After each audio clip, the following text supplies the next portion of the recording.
विशाखामुतां च नमो ओं विष्णुपादाय कृष्णप्रेष्ठाय भूतले श्रीमते भक्तिवेदांता स्वामिनिति नामने नमस्ते सारस्वते देवे गौरवाणी प्रचारणे निर्विशेष शून्यवादी पासाद्यस्थाने नवांशकल्पतरुभ्यः कृपा सिन्धुभ्यश्च पतितनां पावनेभ्यो वैष्णवेभ्यो नमो नमः नमो महावदन्नाय कृष्णप्रेम प्रदायते कृष्णाय कृष्ण चैतन्य नामने गौरस्य नमः हे कृष्ण करुणा सिंधु दीनबंधु जगत्पते गोपसा गोपिका कांता राधा कांता नमस्ते तप्त कांचन गौरांगी श्री राधे वृंदावनेश्वरी विश्वानुसुते देवी प्रणमामि हरिप्रिये प्रियाचरण वासाय नित्य परमात्मने बलभद्र सुभद्राभ्याम जगन्नाथाय च नमः जय श्री कृष्ण चैतन्य प्रभु नित्यानंद श्री अद्वैत गदाधर शिवसदि गौर भक्तवृंद हरे कृष्णा कृष्णा कृष्णा हरे हरे हरे राम राम राम हरे हरे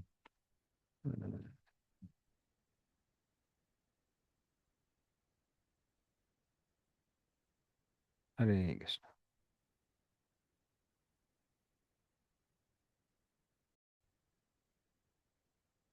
तत्राहृतस्ता नरदेवकन्यः कुजेन दृष्ट्वा हरिमार्तबन्धुम् उत्थाय सद्यो जगृप प्रहर्ष व्रीणानुरागा प्रहितावलोकः। पढ़िए इसका अर्थ और तात्पर्य। हरे कृष्णा। उस असुर के घर में नरकासुर द्वारा हरण की गई सारी राजकुमारियां दुखियारों के मित्र भगवान को देखते ही चौकन्नी हो उठी। उन्होंने अति उत्सुकता, हर्ष तथा लज्जा से भगवान की ओर देखा और अपने को उनकी पत्नियों के रूप में अर्पित कर दिया।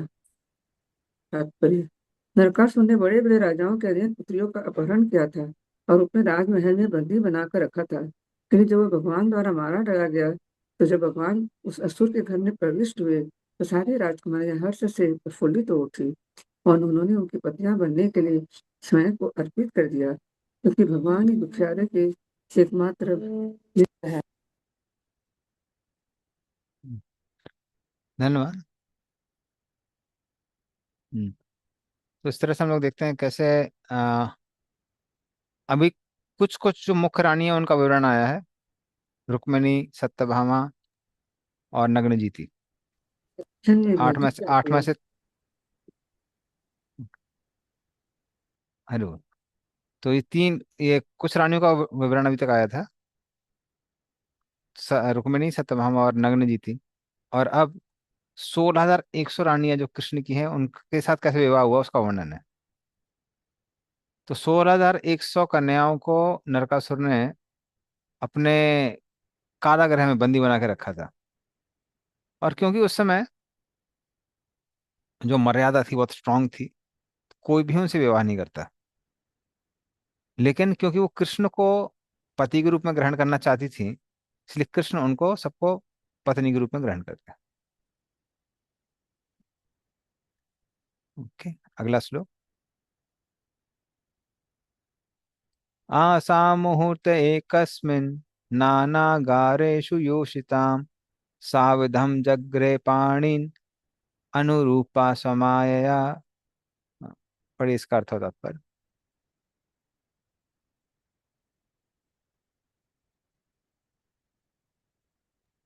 हरे कृष्णा। वे सभी राजकुमारियां अलग अलग भवनों में रखी गई थी। तब भगवान ने एक साथ प्रत्येक राजकुमारी के लिए उपयुक्त युगल के रूप में विभिन्न शारीरिक अंश धारण कर लिए। उन्होंने अपनी तरंगा शक्ति द्वारा विधिवत उनके साथ पानी ग्रहण कर लिया। तात्पर्य: स्वयं संहिता 5.33 में भगवान उनके असंख्य श्वासों के साथ निम्नवत वर्णन हुआ है। अद्वैत अच्युतम अनादि अनंत रूपम आद्यम पुराण पुरुषं नव यौवनम च वेदेषु दुर्लभम अदुर्लभम आत्मभक्तो गोविंदम आदि पुरुषम तम हम भजामि। मैं उन भगवान गोविंद की पूजा करता हूँ जो आदि भगवान है। वे अपने असंख्य सांशों से अभिन्न है। वे अच्युत, आदि तथा असीम है। वे नित्य स्वरूपों वाले हैं। यदि वे सबसे प्राचीन पुरुष है, किंतु वे सदैव नवीन तथा युवा रहते हैं। भगवान अपनी अदम्य शक्ति से स्वयं प्रकाश के विविध पुरुषों में पुनः प्रभाव प्राभव तथा वैभव रूपों में विस्तार कर सकते हैं। ये सारे रूप एक दूसरे से अभिन्न होते हैं। भगवान ने विभिन्न भवनों में रह रहे राजकुमारियों के साथ विवाह करने के लिए जिन रूपों में अपना विस्तार किया, ये उनमें से हर एक के अनुरूप होने से कुछ कुछ भिन्न थे। ये भगवान के वैभव विलास रूप कहलाते हैं और उनके अंतरंगा शक्ति योग माया द्वारा क्रियाशील होते हैं। हरे कृष्ण। हम्म।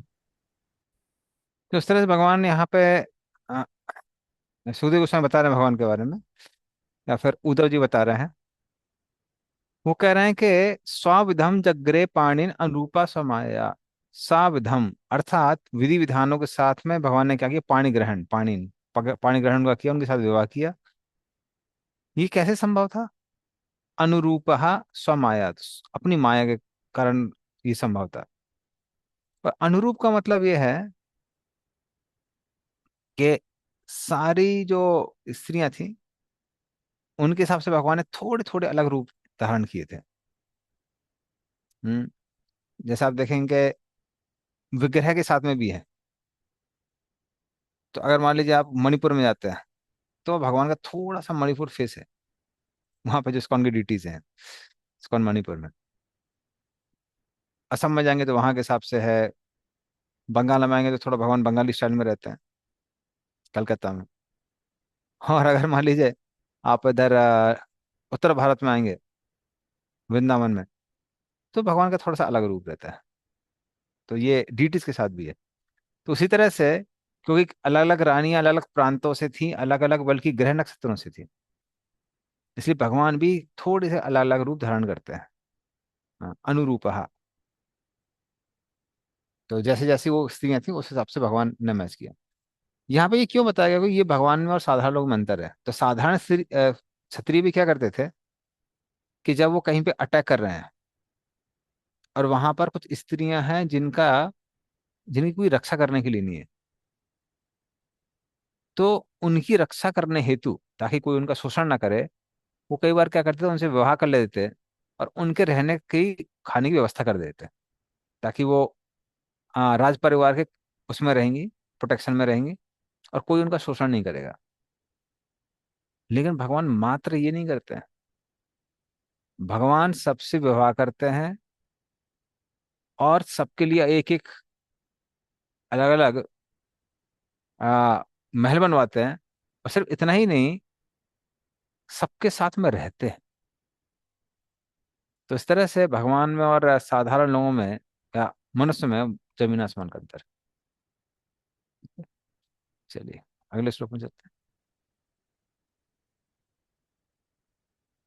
तस अपत्यानि अजनयत आत्मतुल्यानि सर्वतः, एक एक कस्याम दस दस प्रगते विभूषया। पढ़िए इसका अर्थ। हरे कृष्णा। अपने दिव्य स्वरूपों के अनुसार ही अपना विस्तार करने के लिए भगवान ने उनमें से हर एक से ठीक अपने ही गुणों वाली 10-10 संतानें उत्पन्न की। हरे कृष्णा। तो इस तरह से भगवान क्या करते हैं, फिर भगवान अलग अलग रूपों में विस्तार करते हैं। और मात्र अलग अलग रूप में विस्तार ही नहीं करते हैं, साथ में वो क्या करते हैं, आ, उनसे 10-10 संतानें उत्पन्न करते हैं। तो किसी भी स्त्री का स्वप्न होता है कि उसके बच्चे हों, नाती पोते हों, तो भगवान वो भी इच्छाएं पूरी करते हैं। और इस तरह से भगवान व्यवहार भी अलग करते हैं। जैसे जनरली आपने देखा होगा कि अलग अलग प्रांतों में अलग अलग कल्चर होता है, और लोग अपने अपने कल्चर के हिसाब से काम करते हैं। जैसे मान लीजिए आप पश्चिमी वेस्टर्न यूपी में आएंगे, जहाँ से मैं हूँ। हम्म, उधर है फिर आ, राजस्थान, हरियाणा, इन सब जगहों पे लड़के वाले काफी, उनको मान सम्मान देना पड़ता है। लड़के वालों को बहुत सम्मान देना पड़ता है। बट आप और जगह जाएंगे तो वाकई ऐसा नहीं है। ईस्टर्न यूपी हो गया, बिहार हो गया, बंगाल हो गया, यहाँ इतना इतना ज्यादा वो कल्चर नहीं है। तो इसलिए कई बार डिवोटी जब अलग अलग कल्चर के वो विवाह करते हैं, तो दिक्कतें आती हैं। उनको समझ में आता है कि इनका कल्चर अलग है, हमारा कल्चर अलग है।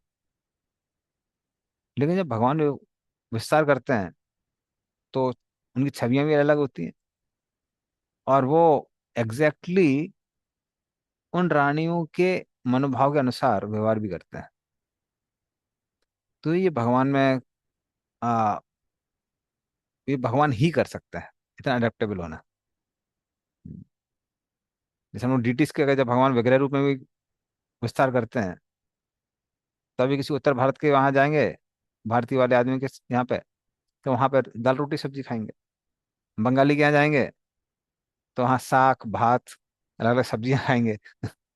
और अगर मान लीजिए भगवान साउथ इंडियन के जाएंगे तो वहाँ पे इडली डोसा सांभर वड़ा, हाँ इमली राइस, वो राइस, ये सब खाएंगे। तो भगवान ऐसे हैं, भगवान सबको अकोमोडेट कर लेते हैं। साधारण व्यक्ति के लिए दिक्कत होती है। ओके, चलिए आगे चलते हैं। काल मागध साल्व्यादीन अनीकेरुन्दता पुरम अजीगनत स्वयं दिव्यम स्वपुंसाम तेज आदिशत। हाँ, पढ़िए इसका अर्थ और तात्पर्य। श्री कृष्ण। काल काल यवन मगध के राजा तथा शाल्व के ने मथुरा नगरी पर आक्रमण किया, किंतु जब नगरी उनके सैनिकों से घिर गई तो भगवान ने अपने जनों की शक्ति प्रदर्शन करने के उद्देश्य से उन सबों को स्वयं नहीं मारा। तात्पर्य, कंस की मृत्यु के बाद जब मथुरा नगरी काल एवं जरासंध तथा छाल के सैनिकों द्वारा घेर ली गई तो भगवान इस नगरी से एक तरह से भाग निकले। इस तरह वे रणछोड़ अर्थात वह युद्ध से भाग जाने वाले कहलाते हैं। किंतु तथ्य यह है कि भगवान उन सबों को अपने जनों से अर्थात मुचुकुंद तथा भीम जैसे भक्तों से मरवाना चाहते थे। काल यवन तथा मगध राज का वध क्रमशः मुचुकुंद तथा भीम द्वारा किया गया, जिन्होंने भगवान के प्रतिनिधि एजेंट की भूमिका निभाई। ऐसे कार्यों द्वारा भगवान अपने भक्तों के पराक्रम तेज को प्रदर्शित कराना चाहते थे। मानिए वह स्वयं उनसे युद्ध करने में असमर्थ हो, परंतु उनके भक्त उन लोगों का वध कर सकते थे। भगवान का अपने भक्तों के साथ जो संबंध है वो अत्यंत सुखद है। वस्तुतः भगवान संसार के अवांछित तत्वों का वध करने के लिए ब्रह्मा के अनुरोध पर अवतरित हुए थे, किंतु यश का श्रेय विभाजित करने के उद्देश्य से उन्होंने कभी कभी यह श्रेय दिलाने के लिए अपने भक्तों को लगाया। कुरुक्षेत्र का युद्ध स्वयं भगवान द्वारा नियोजित था, किंतु अपने भक्त अर्जुन को श्रेय देने के लिए निमित्त मात्र भव सव्य साक्षी उन्होंने सारथी की भूमिका निभाई और अर्जुन को योद्धा की भूमिका निभाने का अवसर प्रदान किया। इस तरह अर्जुन कुरुक्षेत्र के युद्ध के नायक बने। कृष्ण अपनी दिव्य योजनाओं द्वारा जो कुछ स्वयं करना चाहते हैं उसे भी अपने विश्वास भक्तों के माध्यम से संपन्न कराते हैं।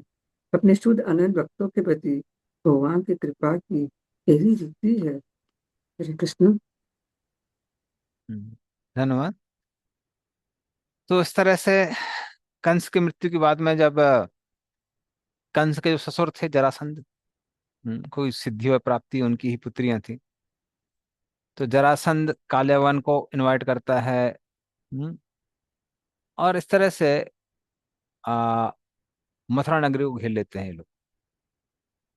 तो इनमें से कुछ लोगों को भगवान स्वयं मारते हैं, कुछ को अपने भक्तों द्वारा मरवाते हैं। जैसे जरासंध, हालांकि उसकी 23 अक्षर सेना आ, जो कि आ, यहाँ की कुरुक्षेत्र की सेना से जो ज्यादा थी, उसको भगवान कई बार हराते हैं अकेले। लेकिन फिर जहां मरवाने की बात आती है, भगवान स्वयं नहीं मारते हैं, उसका श्रेय देते हैं भीम को। उसी तरह से कालेवन को भगवान स्वयं मार सकते थे, लेकिन किसको श्रेय देते हैं? मुचुकुंद महाराज को श्रेय देते हैं। तो इस तरह से कुछ लोगों को डायरेक्टली और कुछ लोगों को भक्तों के माध्यम से भगवान उन सारे दुष्ट राक्षसों का उद्धार करते हैं। और प्रभुपाद बोल रहे हैं कि भगवान को अपने भक्तों को श्रेय देने में बहुत आनंद आता है। तो हालांकि भगवान ने जरासंध को इतनी बार हराया, लेकिन जनरल लोगों से पूछे तो उनको ये याद है कि हाँ, बहुत बड़ा जो युद्ध हुआ था वो कौन सा हुआ था? महाभारत हुआ था। और भगवान ने उसमें हीरो किसको बनाया? अर्जुन को हीरो बनाया। तो इस तरह से भगवान अपने भक्तों को क्रेडिट देना चाहते हैं, स्वयं सब कुछ नहीं करना चाहते। ठीक है, तो इस तरह से इन सब का वध किया। सालवा का तो स्वयं ही वध किया है भगवान ने। अगला श्लोक। संवरम द्विविधम बाणम मुरम बलबलम च अन्नाम स दंत वक्रादीन अवधीत काम स घातयत। पढ़ी इसका अर्थ होता पर।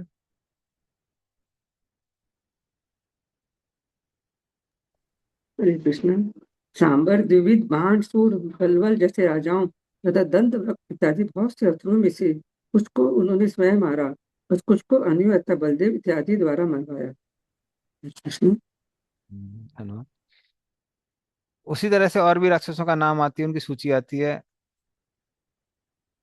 तो संबर, द्वेद, बाण, मूर, बलबल, दंतवक्र। हाँ। तो संबर को आ प्रद्युम्न ने मारा था। द्वेद को भगवान बलराम जी ने मारा था।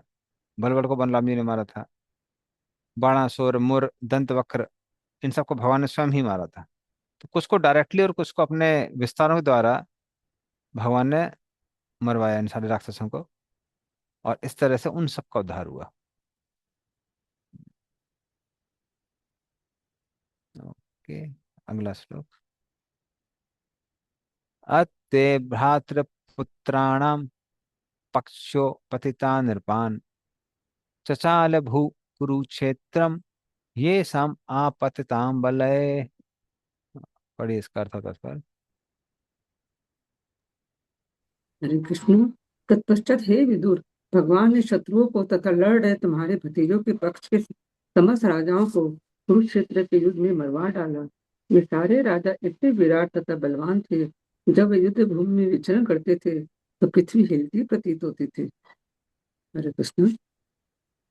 हम्म, तो इस तरह से पृथ्वी का बोझ बहुत बढ़ गया था। हम्म,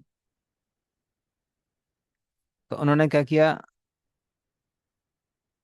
युधिष्ठिर का साथ दिया भगवान ने। लेकिन दोनों साइड की जो सेनाएं थी वो सबकी सब समाप्त हो गई। भगवान ने दोनों में युद्ध करा दिया। क्योंकि जब ये लोग चलते थे तो पृथ्वी में कंपन हो जाता है, इतने सारे क्षत्रिय बढ़ गए थे। तो इस तरह से भगवान ने कुरुक्षेत्र का वो युद्ध रचा और दोनों साइड की सेनाओं को खत्म कर दिया। अगले सूर्य में चलते हैं। सकर्ण सकर्ण दुस्साहसन सौबलानाम कुमंत्र पाकेन हतश्रियायुषम सुयोधनम सानुचरम शयानम भग्नोरु मूर्व्याम ननंद पास ननंद पश्यन। पढ़ इसका अर्थ और तात्पर्य।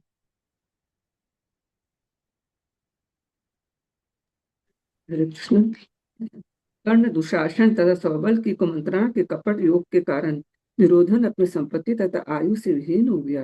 यद्यपि वह शक्तिशाली था, किंतु जब अपने अनुयायियों समेत भूमि पर लेटा हुआ था तो उसकी जांघें टूटी थी। भगवान इस दृश्य को देखकर प्रसन्न नहीं थे। अपने धृतराष्ट्र के अग्रणी पुत्र दुर्योधन का पतन भगवान को अच्छा नहीं लगा।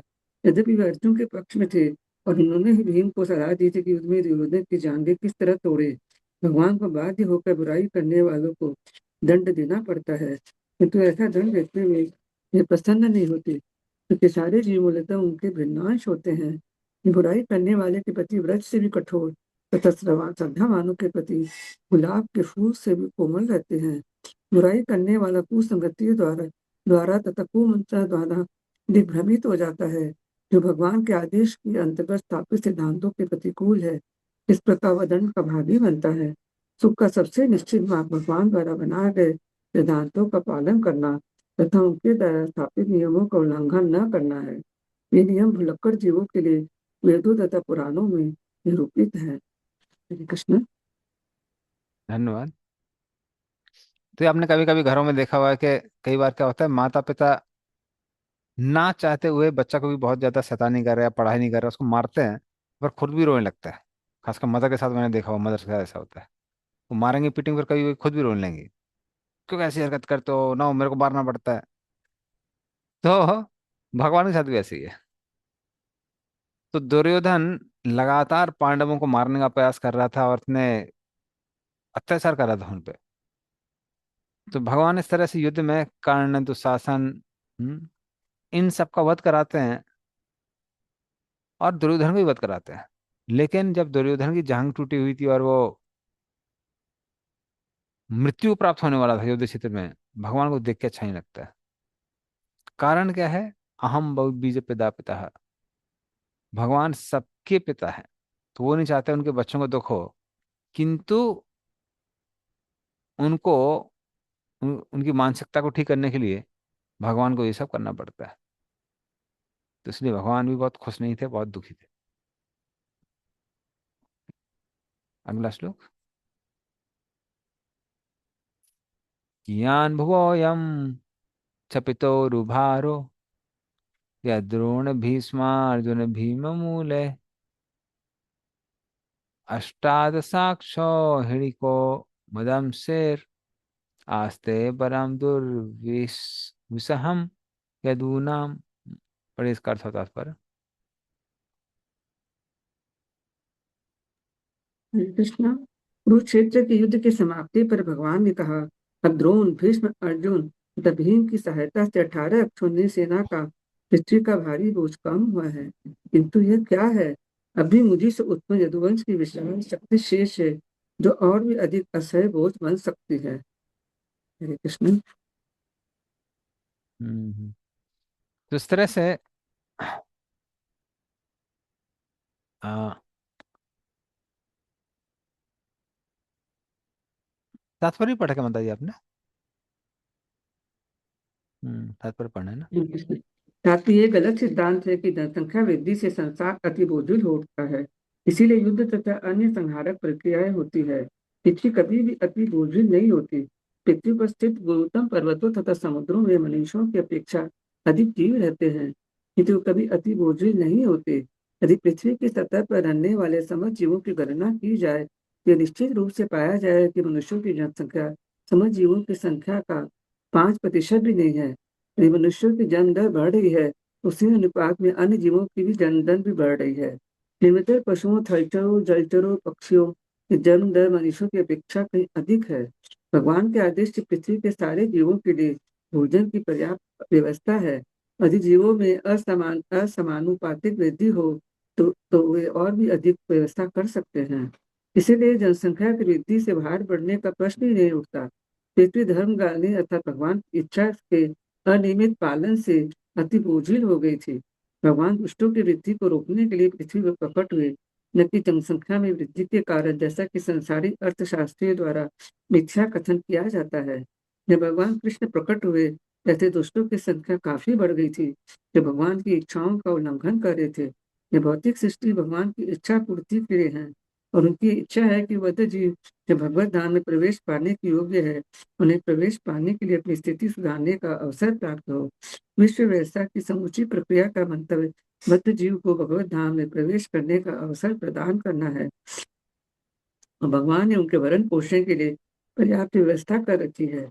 इसलिए भरी पृथ्वी पर जनसंख्या की महती वृद्धि क्यों न हो, यदि लोग इस भावनामृत का सही ढंग से पालन करते हैं और दुष्ट नहीं है, तो पृथ्वी का यह भार उसके लिए आनंद का स्रोत है। भार दो प्रकार के होते हैं, पशु भार तथा प्रेम भार। पशु भार असह्य होता है, किंतु प्रेम भार आनंद का स्रोत होता है। इसलिए विश्वनाथ चक्रवर्ती ने प्रेम भार का अत्यंत व्यवहारिक वर्णन किया है। ये कहते हैं कि वह पत्नी पर पति का भार, माता की गोद में शिशु का भार तथा व्यापारी पर संपत्ति का भार, ये यद्यपि गुरुता की दृष्टि से वास्तव में भार है, किंतु ये आनंद के स्रोत है। और ऐसी बोझिल वस्तुओं के अभाव में वियोग का बोझ अनुभव हो सकता है, जो प्रेम के वास्तविक भार की अपेक्षा सहन किए जाने में अधिक भारी होता है। जब भगवान कृष्ण ने पृथ्वी पर यदुवंश के भार की बात की, तो उन्होंने पशु भार से कुछ भिन्न वस्तु का प्रसंग छेड़ा। इससे उत्पन्न पारिवारिक सदस्यों की संख्या लाखों में थी, और ये सचमुच ही पृथ्वी की जनसंख्या में महान वृद्धि थी, किंतु ये सब उनके दिव्य शांसों से उत्पन्न भगवान के ही अंश थे, अतः पृथ्वी के लिए महान आनंद के स्रोत थे। जब पृथ्वी के भार के संबंध में भगवान ने उनका उल्लेख किया, तो उनके मन में पृथ्वी से उनके आसन लोक का भाव था। भगवान कृष्ण के परिवार के सारे सदस्य विभिन्न देवताओं के अवतार थे। उन्होंने भगवान के साथ ही पृथ्वी से विलुप्त होना था। जब उन्होंने यदुवंश के संबंध में पृथ्वी का असह्य भार का उल्लेख किया, तो वे उनके विछोह भार की संकेत कर रहे थे। इसलिए जीव गोस्वामी ने इस निष्कर्ष की पुष्टि की है। हरे कृष्ण। धन्यवाद। तो जैसे पिछले श्लोक में दिया था कि दुर्योधन के मरने पे भी भगवान प्रसन्न नहीं थे, तो प्रोपाल जी उसका कारण बताते हैं कि क्योंकि सारे जीव भगवान के अंश हैं। और यहाँ पे विश्वनाथ चक्रवर्ती ठाकुर कहते हैं कि इस श्लोक में बताया गया क्योंकि भगवान क्यों खुश नहीं थे, क्योंकि वो सोच रहे थे कि ये जो 18 अक्षौहिणी सेना थी, इसमें द्रोणाचार्य, भीष्मदेव जैसे बड़े बड़े योद्धा थे, तो उनके जाने से कुछ हद तक पृथ्वी का भार खत्म हुआ है। हाँ, लेकिन इसमें भी अभी बड़े बड़े योद्धा, बड़े बड़े क्षत्रिय बचे हुए हैं, जो कि भगवान के परिवार के लोग हैं, जैसे प्रद्युम्न, अनिरुद्ध और बाकी जो बड़े बड़े लोग हैं। हम्म, तो हालांकि तथ्य ये है कि बड़े बड़े सागर, पर्वत, ये पृथ्वी पर इतना बड़ा बोझ नहीं बनते हैं जितना अधर्मी बनते हैं। हम्म, क्योंकि ऐसे अधर्मियों का पालन पोषण करना पृथ्वी को पसंद नहीं आता है। हाँ, लेकिन यदु जो है वो तो भगवान के नित्य पार्षद है, वो अधर्म कैसे कर सकते हैं? हम्म, जैसे अगले 11वें स्कंद में भी आएगा कि ऐसा कैसे हो सकता है कि ब्राह्मणों ने विष्णुवंशियों को श्राप दिया कि वो आ, यदुकुल का नाश होगा। हम्म, क्योंकि ये सारे जो यदुवंशी थे वो तो खाते सोते जागते हमेशा कृष्ण का ध्यान में ही मग्न रहते थे। हम्म, तो इस तरह से दो तरह के भार होते हैं किसी के ऊपर। हम्म, एक होता है आ, वो भार जो सहनीय होता है, वो किसका होता है? वो किसका होता है? बटन ऑफ बीस्ट, जो हमको मजबूरी में करना पड़ता है, कई बार वो भयंकर बोझा होता है। और दूसरा जो भार होता है वो होता है बटन ऑफ लव, प्रेम का भार होता है। तो जैसे माता अपने शिशु को उठाती है, अगर शिशु भारी भी हट्टा कट्टा है, मोटा ताजा है, तो माता को अच्छा भी लगता है एक तरह से कि हमारा बेटा हट्टा कट्टा है। लेकिन क्योंकि भाई हट्टा कट्टा है तो वेट भी ज्यादा है, वेट ज्यादा है तो बच्चे को उठाने में दिक्कत भी होती है। तो उसको कौन सा वजन कहते हैं? उसको बोलते हैं बर्डन ऑफ लव। हाँ, वो प्रेम का भार होता है। हम्म, तो उस तरह से आ, वो जो भार था, जो यदुकुल के लोगों का भार था, वो माता पृथ्वी पे प्रेम का ही भार था। जैसे ध्रुव महाराज अपने तपस्या के कारण वो बहुत भारी हो जाते हैं, वो अभी हम लोग पढ़ने वाले हैं चौथे स्कंद में। तो जब वो एक पैर पे खड़े होते हैं पृथ्वी पे, तो पृथ्वी नीचे चली जाती है। ये उनके किसके कारण था? ये उनकी तपस्या के कारण था। हाँ, तो इस तरह से आ, ये जो भार है, किसका भार है? ये प्रेम का भार है। हम्म, तो यदु का जो भार था वो भी वो प्रेम का ही भार था।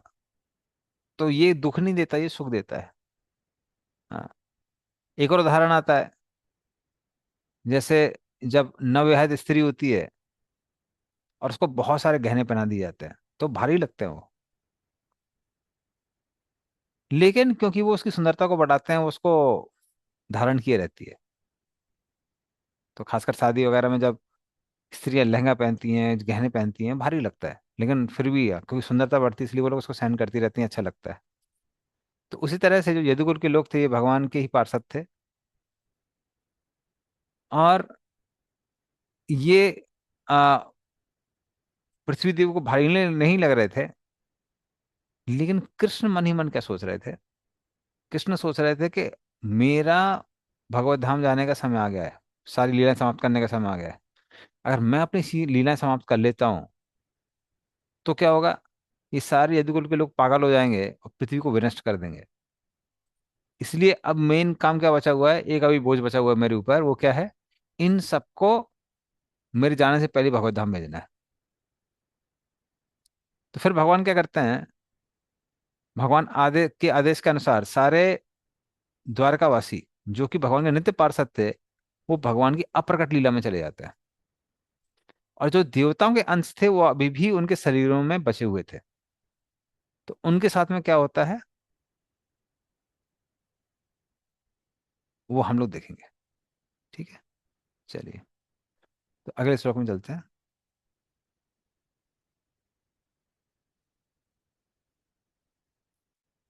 मिथो यदेषां भविता विवादो मद आम दामा दाताम्र विलोचनानां नैषां वधोपाय इयानतोऽन्यो मयि उद्यते अंतर ददते स्वयं स्म।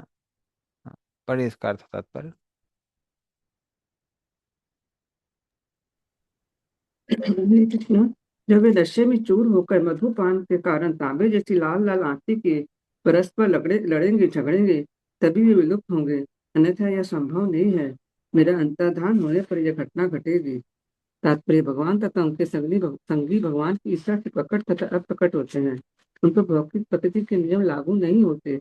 भगवान के परिवार का वध कर सकने में कोई समर्थ नहीं था, नहीं प्रकृति के नियमों के द्वारा उनके स्वाभाविक मृत्यु की संभावना थी। इसलिए उनके विलोप का एकमात्र साधन था कि परस्पर छद्म युद्ध करे, परमाणु मदिरा पीकर जो उन्मत्त हो रहे हो, ताकि युद्ध भी भगवान की इच्छा से ही हो सकता था, अन्यथा उन सबके सबके लड़ने का कोई कारण नहीं था। तीसरा, अर्जुन पारिवारिक स्नेह के कारण मोहित हो उठा था और तब उससे भगवत गीता कही गई थी। उसी तरह यदुवंश को भगवान की इच्छा से ही मदोन्नत बनाया गया था। इससे अधिक कुछ नहीं था। भगवान के भक्त तथा संगी पूर्णतः शरणागत आत्माएं हैं, अतः भगवान के हाथों में दिव्य साधन है। भगवान जैसा चाहे उनका उपयोग हो सकता है। शुद्ध भक्त भी भगवान की ऐसी लीलाओं का आनंद लेते हैं, क्योंकि ये भगवान को प्रसन्न देखना चाहते हैं। भगवान के भक्त कभी भी स्वतंत्र व्यक्तित्व पर बल नहीं देते, उल्टे वे अपनी वैयक्तिकता का उपयोग भगवान की इच्छाओं को पूरा करने में करते हैं। भगवान के साथ भक्तों का यह सहयोग भगवान की लीलाओं को पूर्णता प्रदान करता है। हरे कृष्ण। धन्यवाद। तो उस तरह से भगवान सोचते हैं कि देखिए, इन यदुकुल के जो लोग हैं, इनका जीवन समाप्त करने की क्षमता तो यमराज में भी नहीं है, यमराज भी उनसे डरते हैं। तो इनको कौन मार सकता है? ये आपस में ही एक दूसरे को मार सकते हैं। इसी भगवान क्या करते हैं, जो उनके नित्य पार्षद थे उनको भेज देते हैं प्रकट लीला में, और जो देवताओं के अंश थे वो सब के सब आते हैं प्रभास क्षेत्र में। और फिर प्रभास क्षेत्र में वो पिंडदान करते हैं। पिंडदान करने के बाद में आ, जो नशीला पदार्थ था उसको ग्रहण करते हैं, सोमरस जिसको बोलते हैं, तो सोमरस को ग्रहण करते हैं। सोमरस को ग्रहण करने के बाद वो पागलपन में एक दूसरे को मार देते हैं दिखाने के लिए, लेकिन सारे सारे देवताओं के अंश अपने अपने देवलोक वापस चले जाते हैं। तो भगवान बोलते हैं ये अच्छा आइडिया है, अन्यथा यमराज भी स्वयं उनको मार नहीं सकते, तो संभव नहीं है कि वो इस तरह से उनकी मृत्यु हो। तो इस तरह से भगवान मन में सोचते हैं। ठीक है, चलिए आगे चलते हैं। एवं संचित्य भगवान स्वराज्ये स्थाप्य धर्मजम नंदयामास सुहृदः साधूनां वर्त्म दर्शयन्। हाँ, पढ़िए इसका अर्थ और तात्पर्य। अर्थ पढ़िए इसका। हरे कृष्णा। इस तरह अपने आप सोचते हुए भगवान कृष्ण ने पुण्य के मार्ग में प्रशासन का आदर्श प्रदर्शित करने के लिए संसार के परम नियंता के पद पर महाराज युधिष्ठिर को स्थापित किया। हाँ, तो इस हरे तरह से कृष्ण। यदुकुल को भगवत धाम भेजा। उनको भेजने के बाद में एक आदर्श राजा, एक वैष्णव राजा महाराज युधिष्ठिर, उनको एक शासक के रूप में स्थापित किया भगवान ने। ठीक है, चले अगले और नेक्स्ट लोग। उत्तरायां धृता पूरोर्वंशासाद अभिमन्युना सवै द्रोणी अस्त्र संप्लुष्टः पुनर्भगवता धृतः। हाँ, पढ़िए इसका अर्थ और तात्पर्य। हरे कृष्णा। महावीर अभिमन्यु द्वारा अपनी पत्नी उत्तरा के घर में स्थापित पुरु के वंशज का भ्रूण द्रोण के पुत्र के अस्त्र द्वारा भस्म कर दिया गया था, किंतु बाद में भगवान ने उसकी पुनः रक्षा की।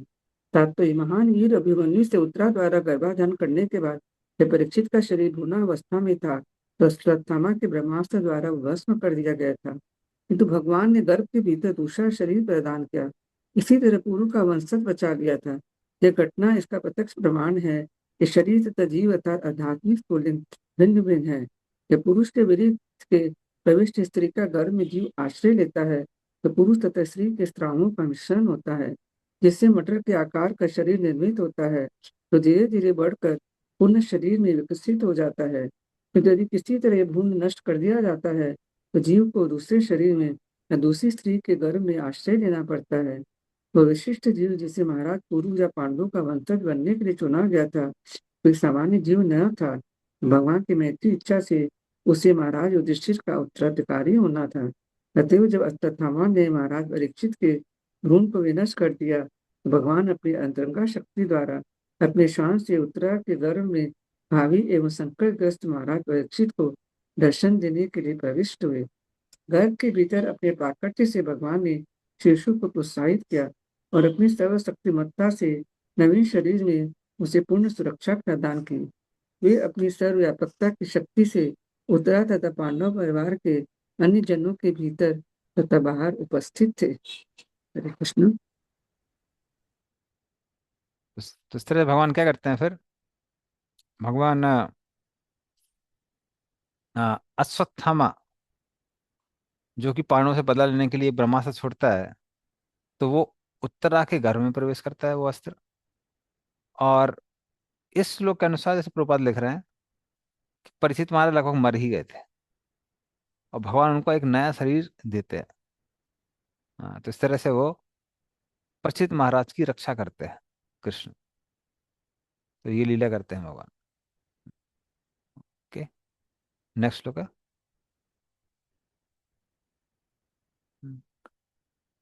अयाजयत धर्म सुतम अस्य मेधे स्त्रिभिर्विभुः सोऽपि स्माम अनुजय रक्षन रेमे कृष्णम अनुव्रतः। बड़ी इसका अर्थ होता पर।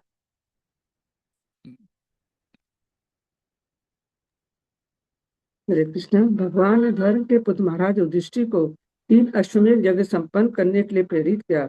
उन्होंने भगवान कृष्ण का निरंतर अनुगमन करते हुए अपने छाटों भाइयों की सहायता से पृथ्वी की रक्षा की और उसका भोग किया। तात्पर्य, महाराज युधिष्ठिर पृथ्वी पर आदर्श राजकीय प्रतिनिधि थे, क्योंकि भगवान कृष्ण के निरंतर अनुगामी थे।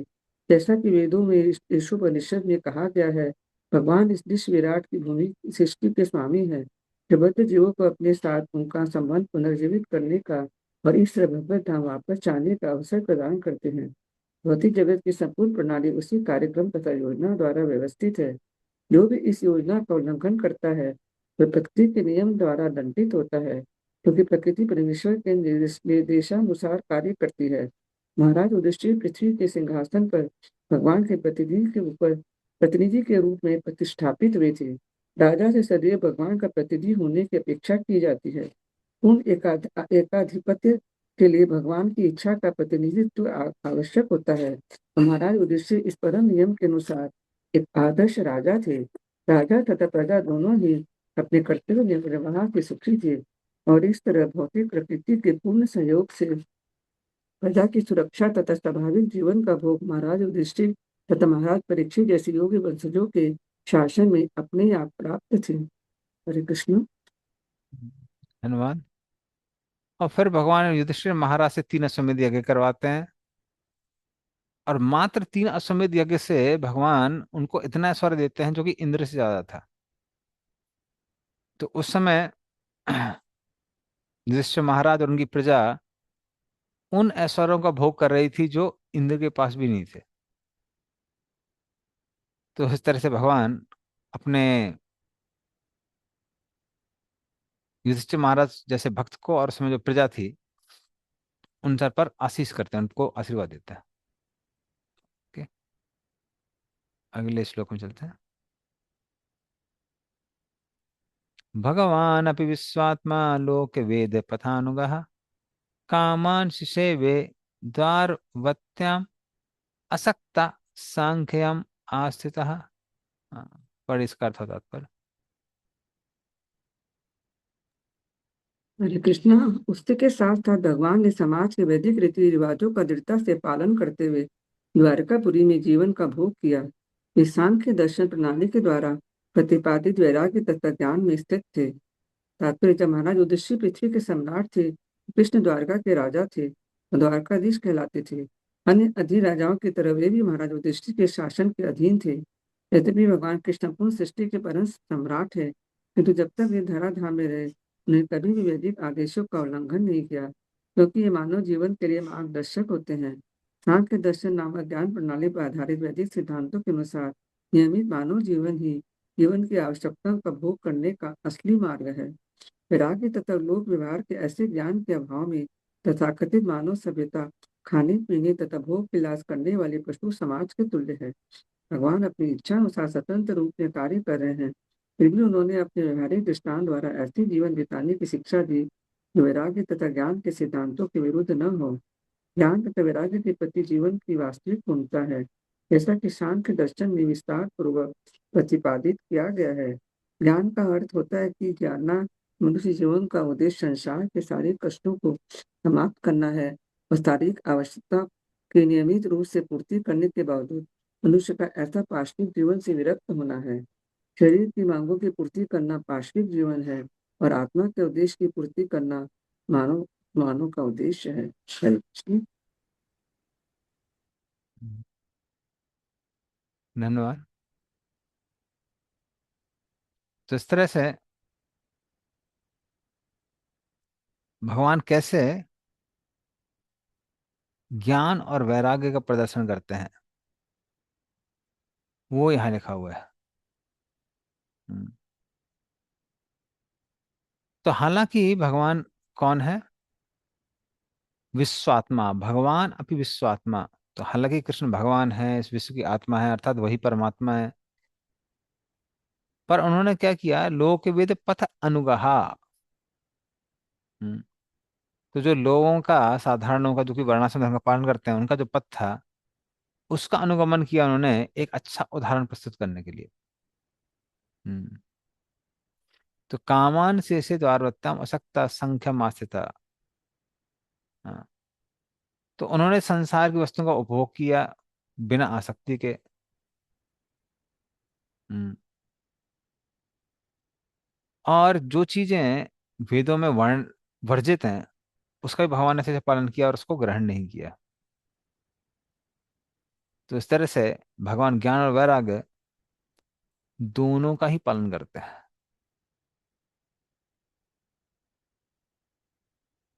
ठीक है, अगले श्लोक में चलते हैं। असक्ता संख्या मास्थिता। 20 नंबर श्लोक।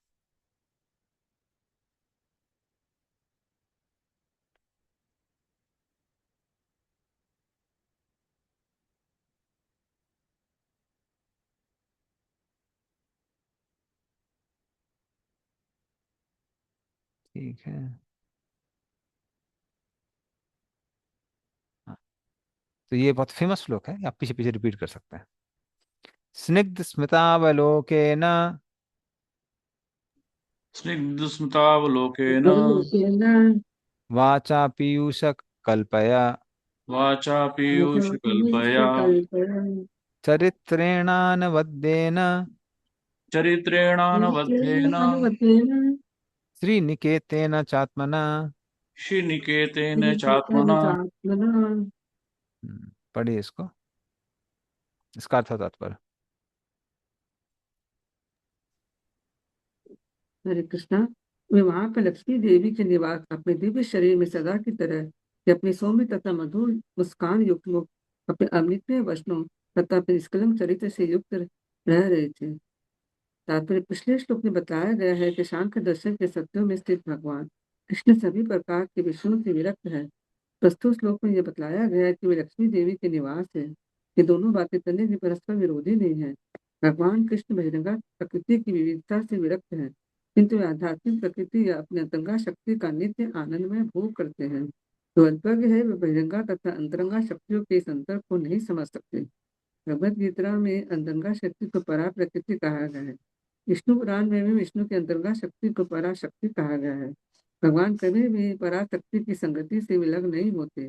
इस पराशक्ति का तथा इसके अभिव्यक्तियों का वर्णन ब्रह्म संहिता 5.37 में आनंद चिन्मय स्मृति प्रतिभावतादि के रूप में हुआ है। भगवान नित्य आनंद में है परिस्थिति दिव्य आनंद से प्राप्त होने वाले आस्वाद से ज्ञात है। बहिरंगा शक्ति की विविधता के निषेध के लिए आवश्यक नहीं कि आध्यात्मिक जगत के सकारात्मक दिव्य आनंद का निषेध किया जाए। अतः भगवान की सौम्यता, उनके मुस्कान, उनका चरित्र तथा उनसे संबंध सारी बातें दिव्य है। गंगा शक्ति की ऐसी अभिव्यक्तियां वास्तविक है जिनका भौतिक प्रतिबिंब छाया एकमात्र क्षणिक स्वरूप है।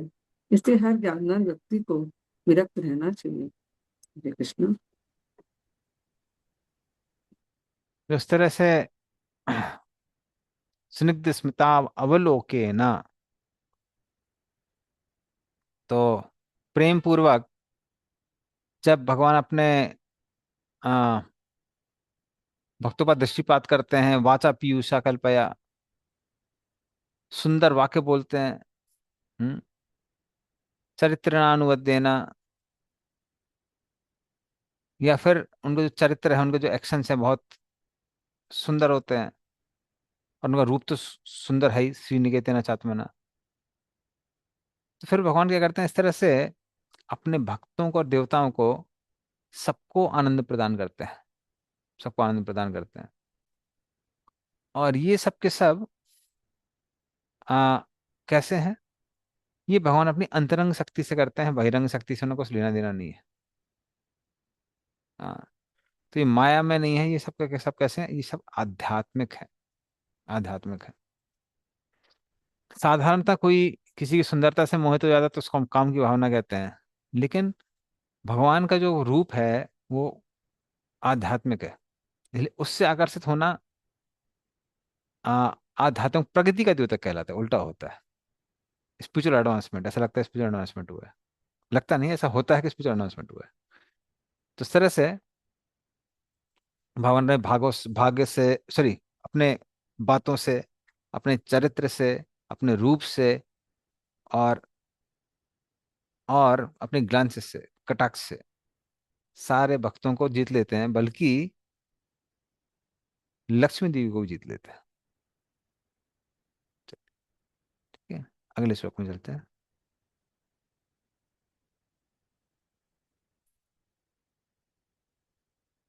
इमं लोकम इमं अमुम चैव रमयन् सूतराम यदुन् रेमे क्षणादय दत्त क्षण स्त्री क्षण सौहृदः। पढ़िए इसका अर्थ और तात्पर्य। हरे कृष्ण। भगवान इस लोक में तथा अन्य लोकों के उच्च लोकों में विशेष रूप से विदुवंश की संगति में अपनी लीलाओं का आनंद लिया। रात्रि में विश्राम के समय उन्होंने अपनी पत्नियों के साथ दाम्पत्य प्रेम की मैत्री का आनंद लिया। तात्पर्य, भगवान ने अपने शुद्ध भक्तों के साथ इस जगह में आनंद प्राप्त किया। यद्यपि ये भगवान यह समझ भौतिक आसक्ति से परे है, किंतु फिर भी उन्होंने पृथ्वी पर अपने शुद्ध भक्तों के साथ साथ उद्धवता के साथ जो समझ भौतिक कार्यकलापों की व्यवस्था में शक्ति प्रदत्त निर्देशकों की भांति स्वर्ग में उनकी सेवा में लगे रहते हैं, अत्यधिक अनुरक्ति प्रदर्शित की। उन्होंने अपने पारिवारिक जनों यदुओं के प्रति तथा उन 16,000 पत्नियों के प्रति जिन्हें रात्रि में विश्राम के समय भगवान से मिलने का सुअवसर प्राप्त होता था, विशेष आसक्ति प्रदर्शित की। भगवान की सारी आसक्तियां उनकी अंतरंगा शक्ति की अभिव्यक्तियां हैं, जिनकी बहिरंगा शक्ति केवल छाया स्वरूप है। स्कंद पुराण के प्रभास खंड में शिव तथा गौरी के मध्य हुई वार्ताओं से उनकी अंतरंगा शक्ति की अभिव्यक्तियों की पुष्टि होती है। भगवान द्वारा 16,000 गोपियों से मिलने का उल्लेख हुआ है। यदि भगवान महान से दिव्य परमात्मा है और सारे जीवों के पालन करता है, ये 16,000 गोपियां 16 प्रकार की अंतर्गत शक्तियों का प्रदर्शन है। इसकी विशद व्याख्या दशम स्कंद में की जाएगी। उसमें कहा गया है कि भगवान कृष्ण चंद्रमा के सदृश है और अंतरंगा शक्ति रूपी गोपियां चंद्रमा के चारे ओर के तारों के तुल्य है। हरे कृष्ण। धन्यवाद। इमाम लोकाम चमुम चैव रम्यन् सूत्रताम यदुन् रेमे क्षणयादा दत्ता क्षण स्त्री क्षण सौहृदः। तो भगवान ने क्या किया? भगवान अपनी पत्नियों के साथ में आ, रात को आमोद प्रमोद करते थे, और भक्तों के साथ में सुबह सुबह के समय करते थे या दिन के समय करते थे, जैसे यादव इत्यादि हुए। तो इससे सिद्ध ये होता है कि भगवान अपने बहिरंग शक्ति से आकर्षित नहीं होते हैं, भगवान अपनी चित्त शक्ति या अंतरंग शक्ति से ही आकर्षित होते हैं।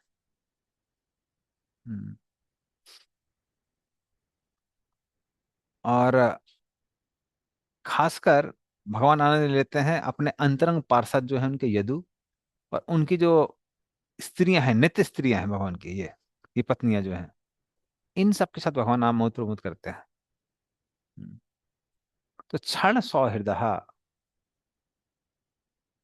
तो जब भी भगवान अपने भक्तों के साथ आदान प्रमोद करते हैं तो ऐसा लगता है कि मान लीजिए उस समय कोई उत्सव हो गया हो। हाँ, तो जब भी कृष्ण गोपियों के साथ नृत्य करते हैं या फिर अपनी पत्नियों के साथ आमोद प्रमोद करते हैं तो ऐसा लगता है मान लीजिए उत्सव हो गया हो। तो इस तरह से भगवान का जो व्यवहार है उनके पत्नियों के साथ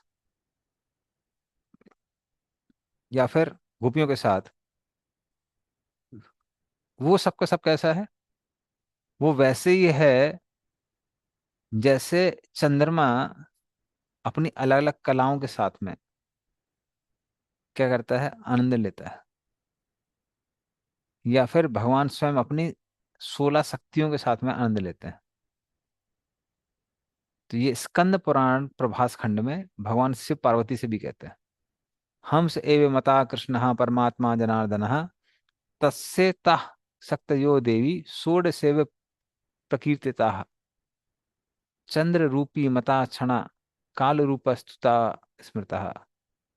कृष्ण जिनको हंस परमात्मा जनार्दन कहते हैं, हे पार्वती, वो भगवान की 16 शक्तियां हैं जिनके साथ में भगवान आमोद प्रमोद करते हैं, जो कि उनकी रानियों के रूप में आती हैं। तो वो उसी तरह से है जैसे चंद्रमा अपनी कलाओं के साथ में आमोद प्रमोद करता है। ओके, चलिए आगे चलते हैं अगले श्लोक में। तस्यैवं रममाणस्य संवत्सरगणान् बहून् गृहमेधेषु योगेषु विरागा समजायत। पढ़े इसका अर्थ और तात्पर्य।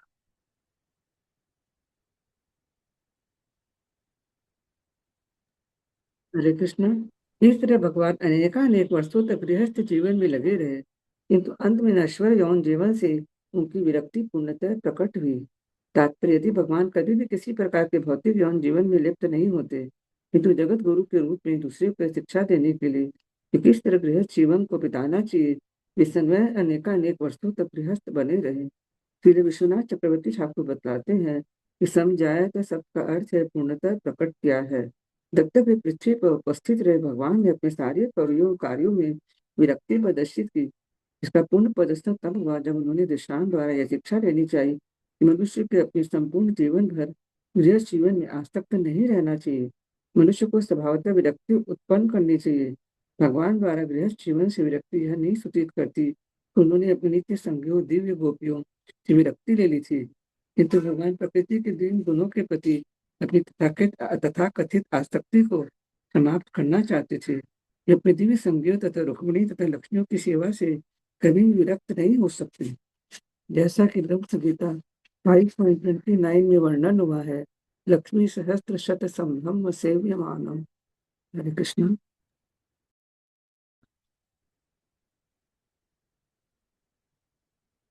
तो ग्रह में देशु ये गुसु विरागा समझायता। हाँ, तो भगवान ने जब तक वो गृहस्थ जीवन में थे, वो गृहस्थ धर्म का पालन किया उन्होंने। और जब वो वानप्रस्थ उन्होंने धारण किया तब उन्होंने क्या किया, समझाया तो विरागा, कर्म योग की प्रति, जो कि खासकर रजोगुण से प्रभावित होता है, उससे उन्होंने अपनी विरक्ति दिखाई। हाँ, गुणेषु असंग वैराग्यम। तो हालांकि गुणों से भगवान हमेशा ही विरक्त रहते हैं, कुछ लेना देना नहीं है उनका। और जहां तक उनकी प्राणियों से उनका संबंध की बात आती है, वो शुद्ध सत्व के स्तर पे है, जिससे कभी भगवान विरक्त नहीं हो सकते हैं। फिर भी उदाहरण प्रस्तुत करने के लिए भगवान क्या करते हैं, वानप्रस्थ धारण करते हैं। खासकर दंत वक्र और विदुधर को मारने के बाद भगवान अब वानप्रस्थ धारण कर लेते हैं। तो ये किसके लिए है? ये एक उदाहरण प्रस्तुत करने के लिए है कि व्यक्ति को हमेशा गृहस्थ जीवन में रह के आसक्त नहीं रहना चाहिए। तो ये भगवान समझाते हैं। ठीक है, तो चलते हैं अगले श्लोक में। देवे धैनेषु कामेषु देवाधीना स्वयं पुमान् कुविश्रम्भेत योगेन योगेश्वरम अनुवृतः। हाँ, पर इसका अर्थ और तात्पर्य।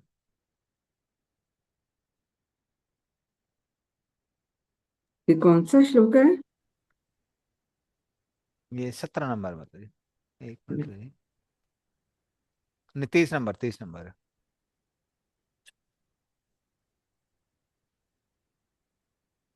23 नंबर श्लोक। प्रत्येक जीव एक अलौकिक शक्ति के द्वारा नियंत्रित होता है, और और इस तरह उसका इंद्रिय भोग भी उसी अलौकिक शक्ति के नियंत्रण में रहता है।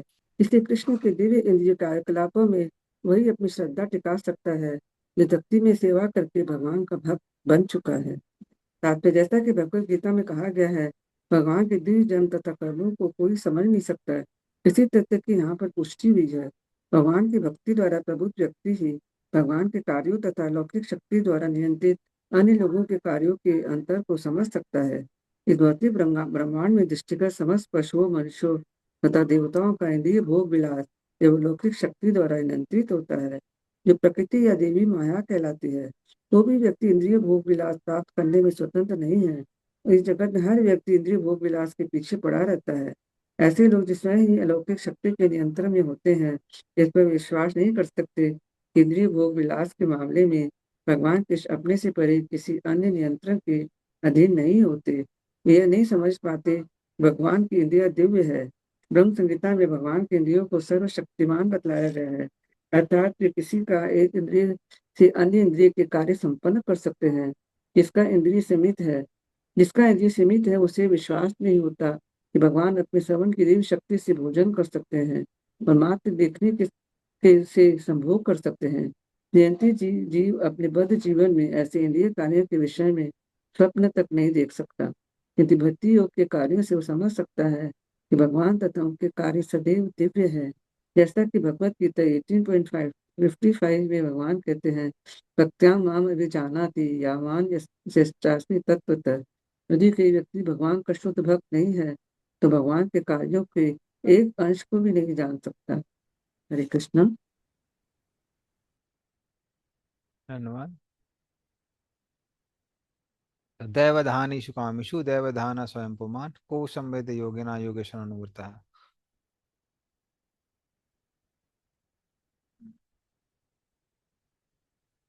तो इस तरह से भगवान क्या करते हैं?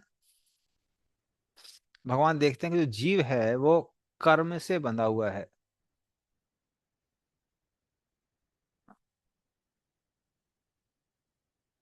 तो भगवान क्या करते हैं? उनको शिक्षा देने के लिए भगवान दिखाते हैं कैसे वो अपने कर्मों से भी कैसे हैं, विलग हैं। इसीलिए द्वारका की रक्षा करते हैं, लेकिन बाद में जब समय आता है तो द्वारका को जल में जलमग्न भी कर देते हैं। या फिर ब्रजवासी इतना प्रेम करते हैं और राक्षसों को मारने के लिए वृंदावन छोड़ के चले जाते हैं। तो भगवान बताते हैं कैसे कि अगर मैं अपने कार्यों से आसक्त नहीं हूं तो आपको भी नहीं होना चाहिए। हाँ, क्योंकि वो जो कार्य हैं, आपके जो कार्य हैं, वो किससे बंधे हुए हैं? वो सबके सब देवाधीन, हाँ, देव के अधीन है। वो सबके सब भाग्य के अधीन है। तो इस तरह से उनसे ज्यादा आसक्ति नहीं होती है। उनसे ज्यादा आसक्ति नहीं होनी चाहिए। तो इस तरह से जब व्यक्ति सीख जाता है और वो क्या करता है, भगवान का भक्ति योग में समर्पण करता है, भक्ति योग का पालन करता है, उनको समर्पण कर देता है,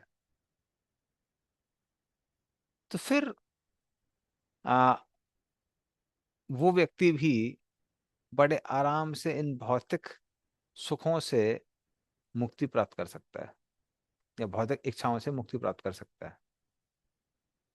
हम्म। तो इस तरह से भगवान शिक्षा देते हैं कैसे भौतिक वस्तुओं से आसक्ति नहीं होनी चाहिए और व्यक्ति को भक्ति योग करके भगवान से आसक्ति जागृत करनी चाहिए। ठीक है, तो ये वानप्रस्थ, भगवान की वानप्रस्थ की लीला है, इसके बारे में वर्णन आया है। चलिए आगे चलते हैं। पुर्याम कदाचित क्रीडद्भिर यदुभोज कुमारके कोपिता मुनिया से पुर भगवान मत कोविदा। पढ़िए इसका अर्थ और तात्पर्य। एक बार यदुवंशी तथा भोजवंशी राजकुमार कुमारों की क्रीड़ाओं से महामुनिगण क्रुद्ध हो गए और उन्होंने भगवान की इच्छा अनुसार उन राजकुमारों को शाप दे दिया। तात्पर्य, भगवान के वे संगी जो कि यदु तथा भोजवंशी के राजकुमारों की भूमिका निभा रहे थे, वे सामान्य जीव न थे। ऐसा संभव नहीं है कि वे किसी संत पुरुष या मुनि का अपमान करते या मुनिजन जो कि भगवान के शुद्ध भक्त थे, पवित्र यदु या भोजवंशों में उत्पन्न राजकुमारों की इसी प्रकार की क्रिया पर क्रुद्ध होते, क्योंकि स्वयं भगवान इन्हीं के वंशज के रूप में अवतरित हुए थे। मुनियों द्वारा राजकुमारों को शापित होना क्रोध प्रदर्शन के लिए भगवान की एक दिव्य लीला थी। राजकुमारों को इसलिए शाप दिया गया था कि लोग जान सके कि भगवान के वे वंशज भगवान के महान भक्तों के कोपभाजन हो सकते हैं, जिन्हें प्रकृति के किसी भी कार्य द्वारा कभी भी नष्ट नहीं किया जा सकता था। इसलिए मनुष्य को बड़ी सावधानी बरतनी चाहिए कि वह भगवत भक्त के चरणों पर कोई अपराध न करे। कृष्ण। तो इस तरह से अभी वो जो विदुर जी ने अगला प्रश्न पूछा हुआ था कि कृष्ण कैसे हैं, यदुवंशी कैसे हैं, उनका उत्तर देने के लिए वो कथा सुनाने लगते हैं। वो कहते हैं कि एक बार की बात है जब पुरियाम कदाचर कीड़द्भिर यदु भोज कुमार के, तो यदुकुल के जो कुमार थे, जो बच्चे थे, हम्म, तो वो लोग खेल रहे थे और खेलते खेलते उन्होंने क्या किया, कोपिता मुनया सेपुर, जो मुनि थे उनको क्रोधित कर दिया। हाँ, और भगवान सेपुर से मतलब, इसलिए मुनियों ने क्या किया, श्राप दे दिया। पर वो श्राप कैसा था, भगवान मत कोपिता। उनको मालूम था कि भगवान चाहते हैं कि यदुवंश अभी अपनी लीलाएं समाप्त कर दे, पर उनकी इच्छा पूर्ति के लिए भगवान क्या करते हैं, सॉरी, ये संत क्या करते हैं, ये यदुवंशियों को श्राप दे देते हैं, उनके बच्चों को श्राप दे देते हैं। चलिए आगे चलते हैं।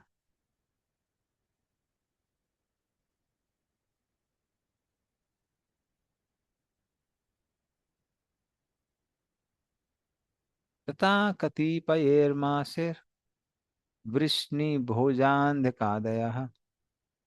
ययु प्रभासं संहृष्ट रथैर्देव विमोहिताः। पढ़िए इसका अर्थ और तात्पर्य। कृष्ण कुछ एक महीनों बीत गए तब कृष्ण द्वारा विमोहित हो वे समस्त वृष्णि भोज तथा अंतक वंशी जो कि देवताओं के अवतार है प्रभास गए, किंतु जो भगवान के निज भक्त थे वे द्वारका में ही रहते रहे। हरे कृष्ण। तो इस तरह से कई महीनों के बाद विष्णु भोज अंधक, जो यदुवंश के अलग कुल हैं, तो ये सब के सब कहाँ गए, ये सब के सब प्रवास क्षेत्र गए। देव मोहिता, भगवान की मोह माया के कारण। हाँ, तो इससे सिद्ध क्या होता है, इससे सिद्ध ये होता है कि जो वृष्णिवंशी थे वो हमेशा द्वारका में रहे, वो नहीं गए, वो नहीं गए, और वो भगवान की अप्रकट लीला में प्रवेश कर गए, जो कि साधारण लोग देख नहीं सकते हैं। और जो वो गए वो क्या है, वो देव मोहिता, वो सबका सब भगवान की माया के कारण है। हाँ, क्योंकि उनके जो देवता उनके शरीर में थे, यादवों के शरीर में, वो सबके सब मोहित होके प्रभास चले गए। और आगे देखते हैं प्रभास जाके वो क्या करते हैं, क्योंकि हम अगले श्लोक में देखते हैं। हम्म। तत् स्नात्वा पितॄन् देवान् ऋषिं चैव तद् अम्भसा तर्पयित्वाथ विप्रेभ्यो गावो बहुगुणां यदुः। बड़ी इसका अर्थ होता पर। हरे कृष्णा। वहां पहुंचकर उन सबों ने स्नान किया और स्थित स्थान के जल से पितरों देवताओं तथा ऋषियों का तर्पण करके उन्हें तुष्ट किया। उन्हें राजकीय दान में ब्राह्मणों को गौवें दी। भगवत भक्तों में कई विभाग है, जिनमें नित्य सिद्ध तथा साधन से मुक्त है। नित्य सिद्ध भक्त कभी भी भौतिक वातावरण के क्षेत्र में नीचे नहीं गिरते, भले ही कभी कभी भगवान का मिशन पूरा करने के लिए उन्हें भौतिक धरातल पर छोड़ना आना पड़ता हो। साधन सिद्ध भक्त बद्धात्माओं में से चुने जाते हैं। साधन भक्तों में से कुछ मिश्रित तथा कुछ शुद्ध भक्त होते हैं। मिश्रित भक्त कभी भी सकाम कर्मों के प्रति उल्लास प्रदर्शित करते हैं और दार्शनिक चिंतन में लगे रहते हैं। शुद्ध भक्त इन समस्त मिश्रणों से स्वतंत्र होते हैं और भगवान की सेवा में पूर्णतः लीन रहते हैं, कि वे कहीं भी हो और किसी भी अवस्था में स्थित हो। भगवान के शुद्ध भक्त पवित्र स्थानों में जाने के लिए भगवान की सेवा को ताक पर नहीं रखते। आधुनिक काल के महान भगवत भक्त श्री नरोत्तम दास ठाकुर का गीत है, तीर्थ स्थानों में जाना मन का दूसरा मोह है। कि किसी भी स्थान पर की गई भगवान की सेवा आध्यात्मिक सिद्धि की चरम परिणति है। उन भक्तों के लिए जो भगवान के प्रेम भक्ति से पूरी तरह तुष्ट होते हैं, तो इन तीर्थ स्थानों में जाने की कोई आवश्यकता नहीं रहती। किंतु जो लोग उतने बड़े चढ़े नहीं हैं, उन्हें तीर्थ स्थानों में जाने तथा अनुष्ठान संपन्न करने के नियत कार्य करने होते हैं। यदुवंश में जो राजकुमार प्रभास गए, उन्हें तीर्थ स्थान में संपन्न किए जाने वाले सारे कर्तव्य को पूरा किया और अपने पितरों तथा अन्यों को अपने पुण्य कर्मों की भेंट चढ़ाई। ये मत हर मनुष्य ईश्वर देवताओं महान ऋषियों अन्य जीवों सामान्य जनों पूर्वजों इत्यादियों का ऋणी होता है, क्योंकि वो उनसे विविध प्रकार का योगदान प्राप्त करता है। अतः हर व्यक्ति को कृतज्ञता का ऋण चुकाना होता है। यदुवंश प्रभास तीर्थ तीर्थ स्थल में गए, उन्हें राजसी दान में भूमि स्वर्ण तथा अच्छी तरह पाली पोसी गौवें भेंट करके अपना कर्तव्य निभाया, जैसा कि अगले श्लोक में बताया गया है। हरे कृष्ण। तो प्रभास चित्र गए, वहां पर उन्होंने ब्राह्मणों को सोना चांदी बिस्तर कपड़ा,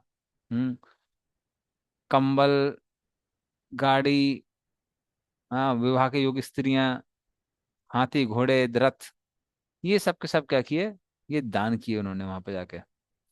और प्रभुपाद बताते हैं कि कैसे जो भगवान के जो भक्त होते हैं वो आ, कर्म कांड में लिप्त नहीं होते हैं, भगवान के शुद्ध भक्त हैं। लेकिन जो मिश्रित भक्त होते हैं, क्योंकि ये देवताओं के अंश सब के सब वहां पे गए थे, तो ये सब के सब मिश्रित अंश क्या कर रहे थे, ये सब के सब इन सब में भाग ले रहे थे। क्योंकि साधारणतः लोग, उनके ऊपर देव ऋण पितृ ऋण, ऐसे बहुत सारे ऋण होते हैं उनके ऊपर, और उनको चुकाने के लिए वो लोग क्या करते हैं, कर्मकांड का सहारा लेते हैं। लेकिन जो भगवान के शुद्ध भक्त होते हैं, वो भगवान की सेवा में लिप्त रहते हैं, उनका इन सब चीजों में ध्यान जाते ही नहीं है। तो जो वहां गए थे वो देवताओं के अंश थे और वो मिश्रित भक्त थे, इसलिए वो सबके सब ये सबके सब कर्मकांड कर रहे थे। चलिए अगले श्लोक में चलते हैं।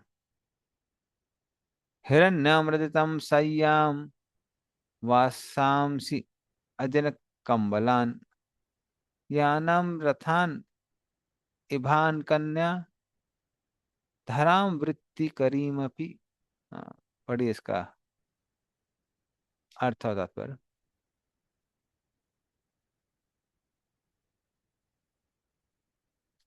कोई और पढ़ लेना एक बार, मैं भूख लगा।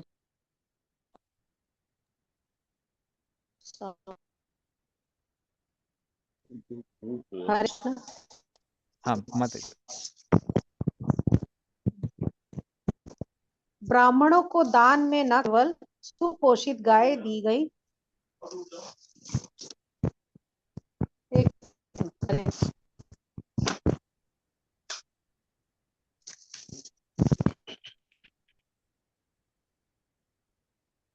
ब्राह्मण को दान में न केवल सुपोषित गाय दी गई, अपितु उन्हें सोना चांदी बिस्तर वस्त्र पशु चर्म के आसान बल कनाएं तथा आजीविका के लिए पर्याप्त भूमि भी दी गई। पर इस ब्राह्मणों के लिए जीवन आध्यात्मिक तथा भौतिक दोनों दृष्टियों से समाज कल्याण पूरी तरह ब्राह्मण अपनी सेवाएं सेवकों की तरह भी प्रदान कर रहे थे। अपने समाज में प्रदान ब्राह्मण जब विवाह हुआ था तो कन्याएं भी दी थी।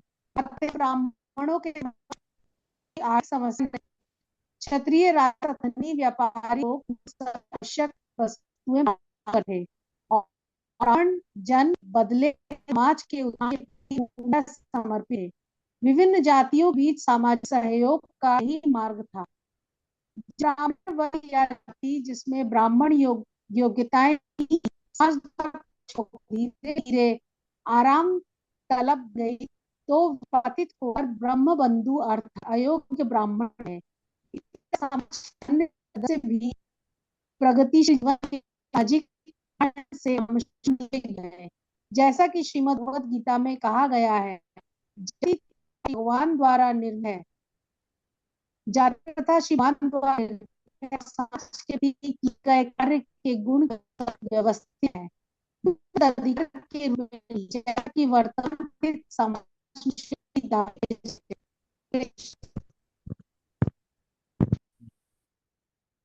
धन्यवाद। तो इस तरह से जो ब्राह्मण थे, उनको हिरण्यम सोना, रजतम अर्थात चांदी, संयम मतलब बिस्तर, वासांसी मतलब कपड़े, अजन कंबलान कंबल इत्यादि इन सब का दान दिया गया। कुछ को कन्याएं दी गई, यानम रथान कन्या। तो याना मतलब सवारी के लिए घोड़ा या फिर बैलगाड़ी इत्यादि, रथ दिए गए। और कन्या इत्यादि हाथी वाहन कन्या दी गई जिनका विवाह नहीं हुआ था। तो ये सारी की सारी चीजें उनको क्यों दी जाती हैं? ब्राह्मणों को प्रभुपाद लिखते हैं, अगर ये ब्राह्मणों को दी जाती हैं तो ब्राह्मण आराम से आध्यात्मिक प्रचार प्रसार का या आध्यात्मिक प्रचार प्रसार का कार्य कर सकते हैं। तो इस तरह से क्षत्रिय और वैश्य खासकर ये दोनों के दोनों ब्राह्मणों को सपोर्ट करते थे पहले, ताकि ब्राह्मणों को अपने जीवन यापन की चिंता ना हो और वो पूर्ण रूप से समाज के लिए सेल्फलेस सर्विस, जो जब समाज कल्याण का कार्य है वो कर सके। लेकिन कलयुग में क्योंकि ये समाप्त हो गया तो सैलरी वाला जो कंसेप्ट है वो आ गया है। तो हम देख सकते हैं कलयुग में तीन चीजें सबसे महंगी है आज के युग में। वो है एजुकेशन, जुडिशरी और मेडिसिन। तो इसमें से दो चीजें ब्राह्मण फ्री दे देते और एक क्षत्रिय फ्री दे देते। तो ब्राह्मण विद्या विद्या का दान फ्री दे देते, और मेडिसिन वैद्य लोग घर घर में जाके लोगों का इलाज करते थे, नाड़ी चेक करते थे और फिर दवाइयां बता देते। तो ये दोनों चीजें फ्री थी। औषधि देनी हो तो फिर ठीक है, आपको परचेस वगैरह करनी पड़ेगी, लेकिन जनरली ये चीजें फ्री दी जाती थी। और अगर आप किसी भी राजा के पास में जाइए, राजा जजमेंट में कैसे देता, फ्री दे देता। तो जब ये तीन चीजें फ्री हो जाती है तो लोगों की ज्यादातर एंग्जाइटी खत्म हो जाती है, आराम से लोग अपना जीवन यापन कर सकते हैं। तो ब्राह्मण तीनों से दो चीजें फ्री दे रहे हैं, देते थे, इसी वजह से समाज भी क्या करता था, उनको सपोर्ट करता था कि आप चिंता मत करिए, आप अपना कार्य करिए, आपके भरण पोषण की जिम्मेदारी हमारी है। हाँ, तो इसलिए जो यदुकुल के वीर हैं वो सबके सब ब्राह्मणों को प्रभास क्षेत्र में ये सब दान करते हैं। ठीक है, चलिए आगे चलते हैं।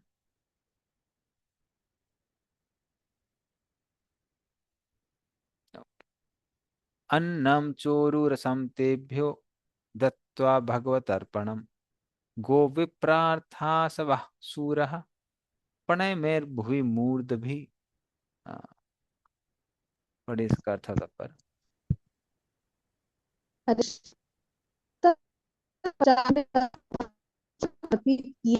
अत्यंत भोजन उन ब्राह्मणों को दे दिया और तब अपने सिरों से भूमि को करके उन्हें आदर नमस्कार किया। वे गायों और ब्राह्मणों की रक्षा करते हुए भली भांति रहने लगे। तात्पर्य आचरण सुसंस्कृत तथा मानव की सर्वथा रूप था। मानव जीवन की पूर्णता सभ्यता के निम्नलिखित 3 साधन द्वारा प्राप्त की जाती है। ये है गायों की रक्षा करना, ब्राह्मण को बनाए रखना, सर्वोपरि है श्री भगवान का शुद्ध भक्त बनना। भक्त बनना कोई अपने मानव जीवन को पूर्ण ही मानव जीवन की पूर्णता आध्यात्मिक गति पर उठना की जन्म है, न मृत्यु है, रोग न वृद्धावस्था, जहाँ न जन्म है, न रोग है, न वृद्धता। मानव का परम उद्देश्य ही सर्वोच्च सिद्धि है। उद्देश्य के बिना तथाकथित सुविधाओं में कोई कितनी भी उन्नति क्यों न करे, उससे मनुष्य जीवन में पराजय होती है। ब्राह्मण तथा वैश्य ऐसी कोई खास वस्तु स्वीकार नहीं करते जो पहले से भगवान को अर्पित की जाती है। श्री भगवान को अर्पित वस्तु भक्तों द्वारा भगवान रूप में स्वीकार की जाती है। श्री भगवान ही सब प्रकार का भोज्य पदार्थ मनुष्यों तथा सभी दोनों को प्रदान करते हैं। मनुष्यों को इस तथ्य के प्रति सचेत रहना चाहिए कि समस्त खाद्य पदार्थ यथा अन्य सब्जी दूध इत्यादि जो कि भगवान की आवश्यकता है, श्री भगवान जो जीवन की मुख्य आवश्यकताएं हैं, श्री भगवान ब्राह्मण जाति को प्रदान की जाती है। उन्हें किसी वैज्ञानिक द्वारा या भौतिकवादी द्वारा मानव प्रयास से की गई श्रेणी के लोग कहते हैं और धोन परम सत्य का साकार के सपरी साकार रूप में क्या है, वैष्णव कहलाते हैं। किंतु दोनों ही यज्ञ के उच्चिष्ट का भोज्य पदार्थ के रूप में ग्रहण करते हैं। यज्ञ अंततः यज्ञ पुरुष श्री विष्णु को पुष्ट करने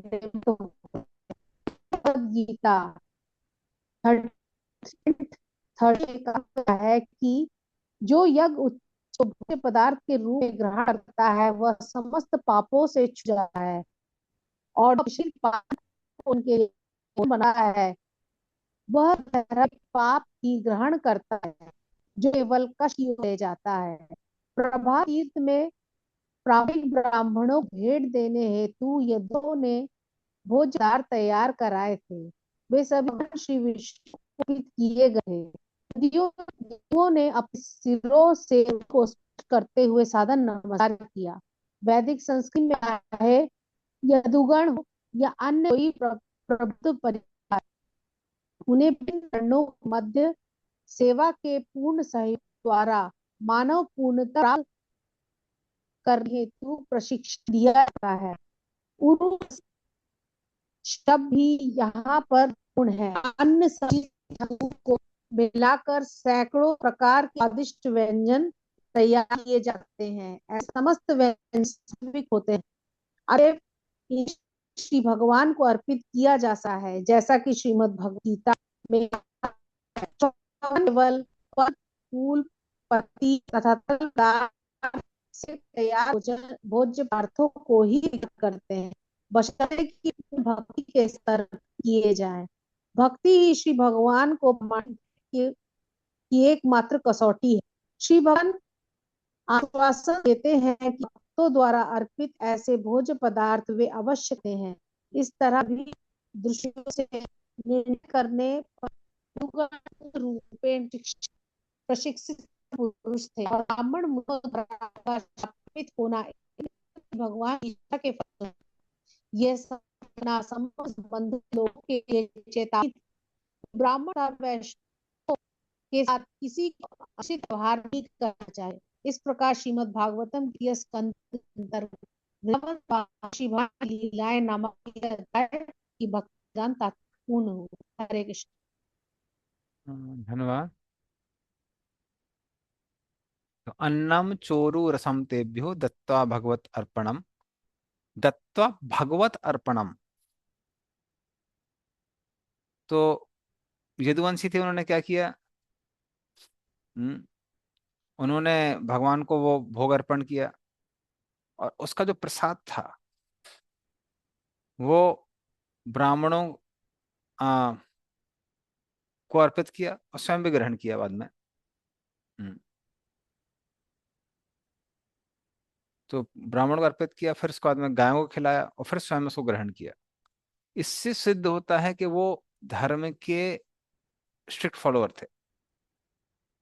हाँ। और उससे क्या सिद्ध होता है कि ये जो भी लीला हुई है ये सब भगवान की इच्छा मात्र से ही हुई है और कोई कारण नहीं है। हम्म। क्योंकि इसी ओर से सिद्ध क्या होती है कि जब ऐसे ब्राह्मणों की उन्होंने वो की है, पूजा की है, तो भला ब्राह्मण उनसे क्रोधित कैसे हो सकते हैं, गुस्सा कैसे हो सकते हैं। तो भगवान ने बेसिकली क्या किया था, तो देवता के जो पोर्शंस थे वो यदुकुल के लोगों से अलग किए, उनको प्रभात क्षेत्र लेके आए, उनमें मौसल लीला कराई, और फिर सबको अपने अपने स्वर्ग लोग वापस भेज दिया। हाँ। तो ये जो लीला है ये भगवान के का जो छठा स्वर है, विरक्ति, उसको प्रदर्शित करता है।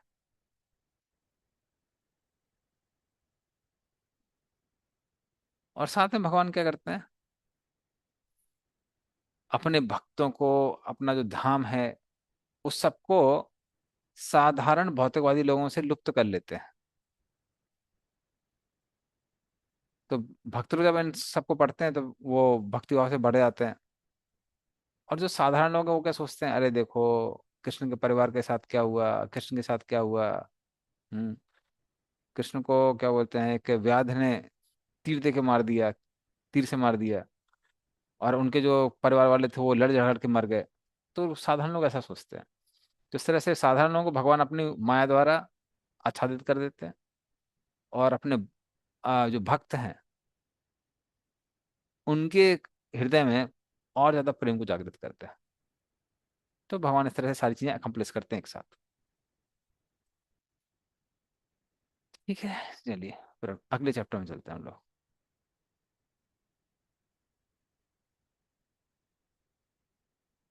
हालांकि एक और प्रभुपाद ने बार बार वो किया है, इंगित किया है, एक शिक्षा। वो शिक्षा ये है कि ब्राह्मणों भगवान सिद्ध कर रहे हैं कि अगर कोई वैष्णव अपराध करता है, अगर वो हमारे परिवार का भी व्यक्ति है, तो उसको भी उसका परिणाम भुगतना पड़ेगा। इसलिए वैष्णव अपराध से बचना चाहिए। तो ये एपिसोड भगवान ने इसलिए भी रचा है, ये शिक्षा देने के लिए।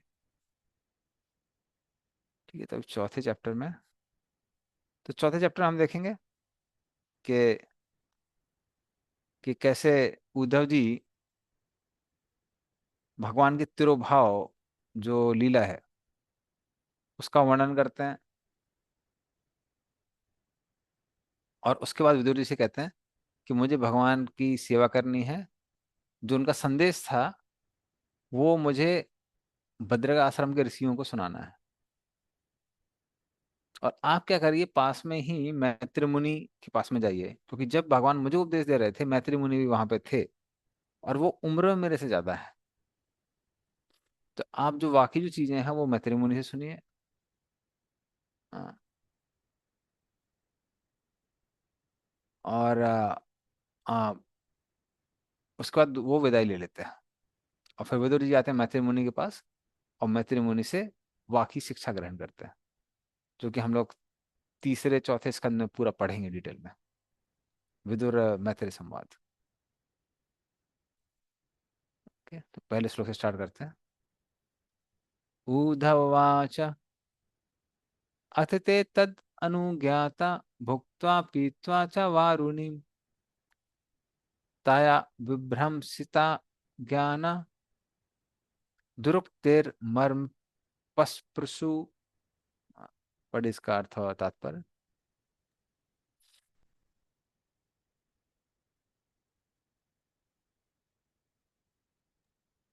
हरे कृष्णा।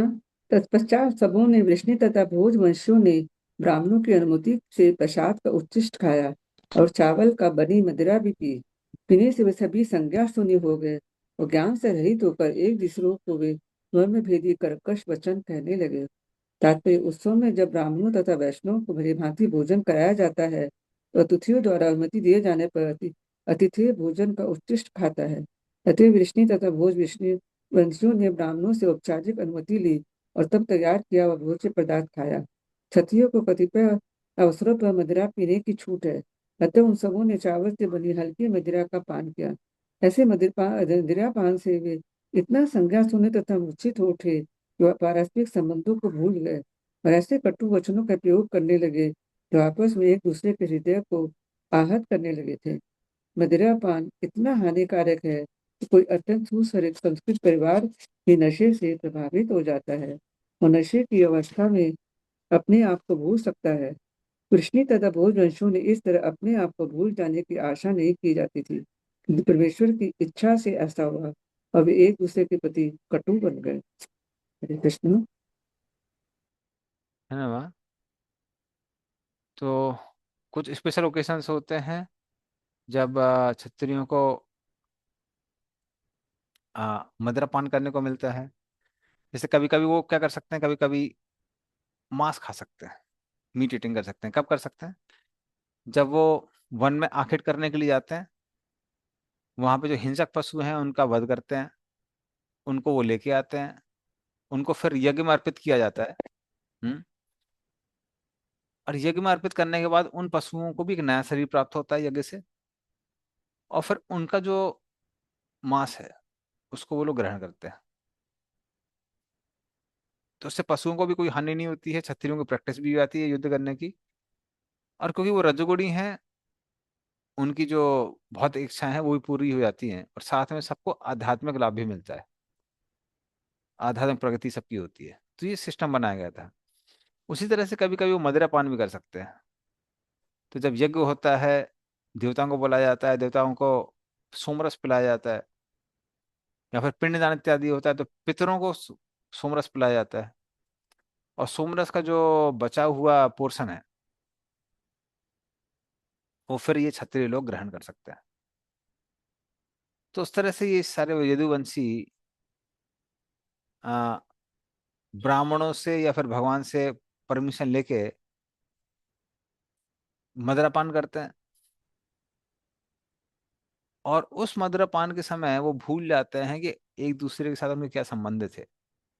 तो उस पागलपन में एक दूसरे पर वो कटु वचनों से प्रहार करते हैं, कठोर वचन बोलते हैं एक दूसरे को, लड़ाई करने लगते हैं। और लड़ाई करने के बाद क्या करते हैं, फिर वो एक दूसरे को पे हमला करके एक दूसरे को मारने लगते हैं। तो हालांकि ये भगवान का ही बनाया हुआ एक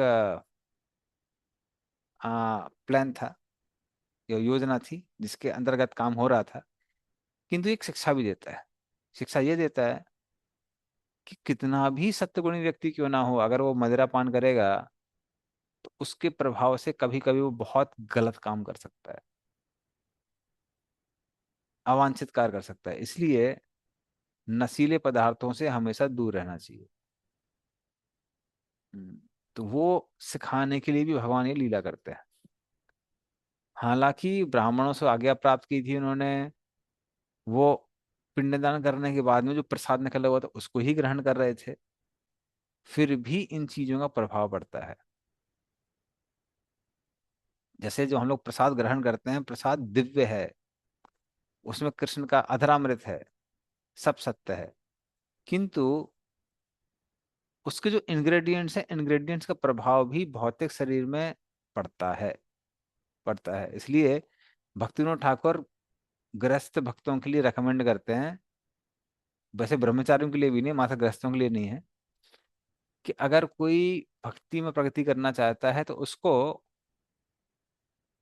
वो पदार्थ ग्रहण करना चाहिए जो कि सत्वगुण में है।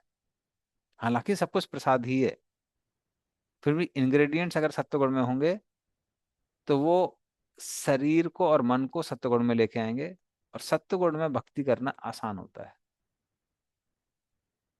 इसलिए वो इंग्रेडिएंट्स भी हमारे अंदर वो प्रभाव डालते हैं।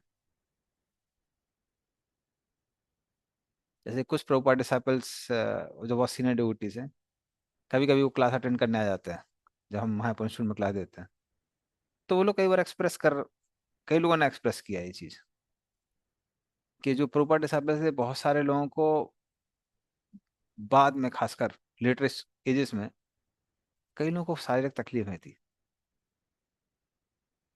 तो एक भक्त और उनका नाम नहीं बताएंगे, वो बोले हम तो जहाँ वो टेम्पल प्रेसिडेंट थे वहां पे प्रॉपर डिसाइपल्स बहुत सारे लोग, गृहस्थ लोग वहां पे रुके हुए थे, बसे हुए थे। तो बोले एक समय ऐसा आ गया था कि लगभग हर हफ्ते न्यूज आती थी कि इसको कैंसर हो गया, इसको कैंसर हो गया। तब उन्होंने निर्णय लिया कि नहीं, हम लोगों के जो खाने पीने का तरीका है उसको बदलना पड़ेगा। और तब से उन्होंने अपना डाइट वगैरह को कंट्रोल करना, क्या खाना है क्या नहीं खाना है, इसको काफी कंट्रोल करके उन्होंने भोजन करना प्रारंभ किया। क्योंकि कई बार आ, मंदिरों में कई बार जब प्रसाद बनता है तो वो बाहर के लोगों को आकर्षित करने के लिए बनता है, तो काफी तामझाम होता है। पर जो लोग रेगुलरली उसको लेते हैं, वो उनके शरीर को क्या करने लगता है, कई बार वो अफेक्ट करने लगता है। तो तब उन्होंने निर्णय लिया कि नहीं नहीं, अब हमको क्या करना पड़ेगा, अपने मंदिरों में कुछ रेगुलेशन लाना पड़ेगा। खासकर जो रेसिडेंट डिवोटीज हैं उनके लिए, जो ब्रह्मचारी हैं, फुल टाइम गृहस्थ हैं, उन सब के लिए। तो फिर काफी चेंज लाए वो, जो प्रोपर्टी साहब ऐसे वो लोग जाके बोलते भी हैं कि भाई संभल के खाओ। अदरवाइज जो माइक्रोवेव ओवन वगैरह है, इन सब में पका हुआ भोजन एक्चुअली कैंसरियस हो जाता है, कैंसर का कारण बन जाता है, क्योंकि ये डीएनए स्ट्रक्चर को ही चेंज कर देता है। तो उस तरह से भक्तिनाथ ठाकुर बोलते हैं, कहते हैं कि सत्वगुणी भोजन करिए, वरना रजोगुणी भोजन तमोगुणी भोजन प्रसाद है, आपको आध्यात्मिक प्रगति देगा, किंतु शरीर पर भी दुष्प्रभाव डालेगा। इसलिए सावधानी से भोजन। जैसे कई बार इसको में कंट्रोवर्सी आ जाती है कि ये क्या बोलते हैं उसको, क्या हिंदी में नाम नहीं बोलूंगा, बहुत खराब हो जाता है। मशरूम, मशरूम खाना नहीं चाहिए, नहीं खाना चाहिए। तो काफी कंट्रोवर्सी होती है। कुछ वक्त कहते हैं नहीं नहीं नहीं बिल्कुल नहीं खाना चाहिए, कुछ वक्त बोलते हैं अरे नहीं नहीं खा सकते हैं, कोई दिक्कत नहीं है। तो इवन ठीक है, अगर कोई भोग चढ़ाते हैं, मान लीजिए भगवान खा भी लेते हैं, पर फिर मशरूम तमोगुण में आता है। तो ओकेजनल कभी कोई खा रहा है ठीक है, अलग बात है, उसमें भी कई लोग खाते हैं नहीं खाते हैं। जैसे हमारा नॉर्थ इंडिया में तो बिल्कुल नहीं खाते, उसका नाम ही ऐसा दिया हुआ है कि खा ही नहीं सकता आदमी। हिंदी में उसको कुकुरमुत्ता कहते हैं। तो नाम सुन के ही कोई खाएगा नहीं। लेकिन जो लोग खा लेते हैं, तो वो तमोगुण में है, वो रात में उगता है। और कोई रात में उगता है वो तमोगुण में है, इसलिए वो अपना प्रभाव डालता है शरीर पे, शरीर पे मन पे प्रभाव डालता है। तो वहाँ ये सेम चीज यहाँ से हम लोग सीख सकते हैं। हाँ, गिराज पावन पे कुछ कह रहे हैं। हाँ जी प्रभु जी, मुझे ये पूछना है प्रभु जी, हम लोग ठीक है भगवान कृष्ण का प्रसाद ग्रहण करते हैं, लेकिन ओकेजनली अगर मान लीजिए कि कोई शक्तिपीठ का या कामरूप कामाख्या का ये प्रसाद हो, या फिर हम लोग यात्रा में जाते हैं तो वहाँ भंडारा चल रहा है, उसका कोई प्रसाद देता है, तो वो ग्रहण करना चाहिए या नहीं करना चाहिए? हाँ देखिए देखिए, जो एकदम प्रमाणिक देवी देवताओं के मंदिर हैं, कई बार उनमें भी मंत्रों के द्वारा या फिर इवन डीटीज को फिजिकली, जैसे आप उड़ीसा में बहुत सारे मंदिरों में जाएंगे तो इवन फिजिकली डीटीज को, वो पहले भगवान को, भगवान विष्णु को चढ़ाया जाता है, फिर देवताओं को चढ़ाया जाता है, फिर आता है। तो उसका फिर तिरस्कार करना अच्छा नहीं है। हाँ लेकिन अब ये काल भैरव का प्रसाद आ रहा है कि अब मालूम उज्जैन में क्या मिलता है काल भैरव के प्रसाद में, यही मिलती है जो यहाँ पे पी रहे थे लोग। तो वो सब तो ग्रहण नहीं कर सकते हम लोग, चार नियम भंग करने वाला हो जाता है। या फिर काली प्रसाद में कुछ मांस मच्छी तो नहीं कर सकते हैं। लेकिन एकदम सत्य वो हो रहा है और प्रमाणिक है तो कर सकते हैं। अन्यथा हम उसका सम्मान कर सकते हैं, सम्मान करके हम किसी और को खिला सकते हैं, तो अगर वो भंडारा का प्रमाणिक नहीं है। प्रसाद। और भंडारे में प्रभु जी कई बार क्या होता है, भंडारे में कई बार वो प्रसाद होते ही नहीं है। भंडारे में कई बार खासकर उत्तर भारत में, अपने नॉर्थ इंडिया में वो कंसेप्ट ऐसा है कि लोग अपना कर्म काटने के लिए भंडारा करा देते हैं, वो प्रसाद नहीं होता है बहुत बार। तो वो लेते समय तो और भी सावधान रहना चाहिए। और अगर आप साउथ इंडिया में कई बार जाएंगे तो उनको तो भंडारे का मतलब ही पता नहीं है। इवन कई मंदिर ऐसे हैं जो विष्णु मंदिर हैं और वहां आप देखेंगे प्याज लहसुन चढ़ा रहे हैं।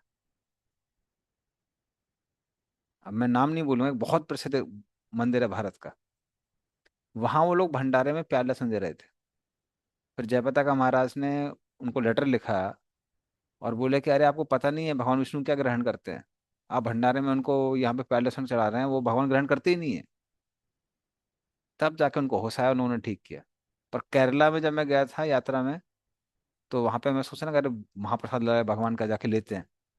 तो वहां पे भक्तों ने बोले प्रभु जी सावधान, यहाँ पैर लहसुन भी हो सकती है।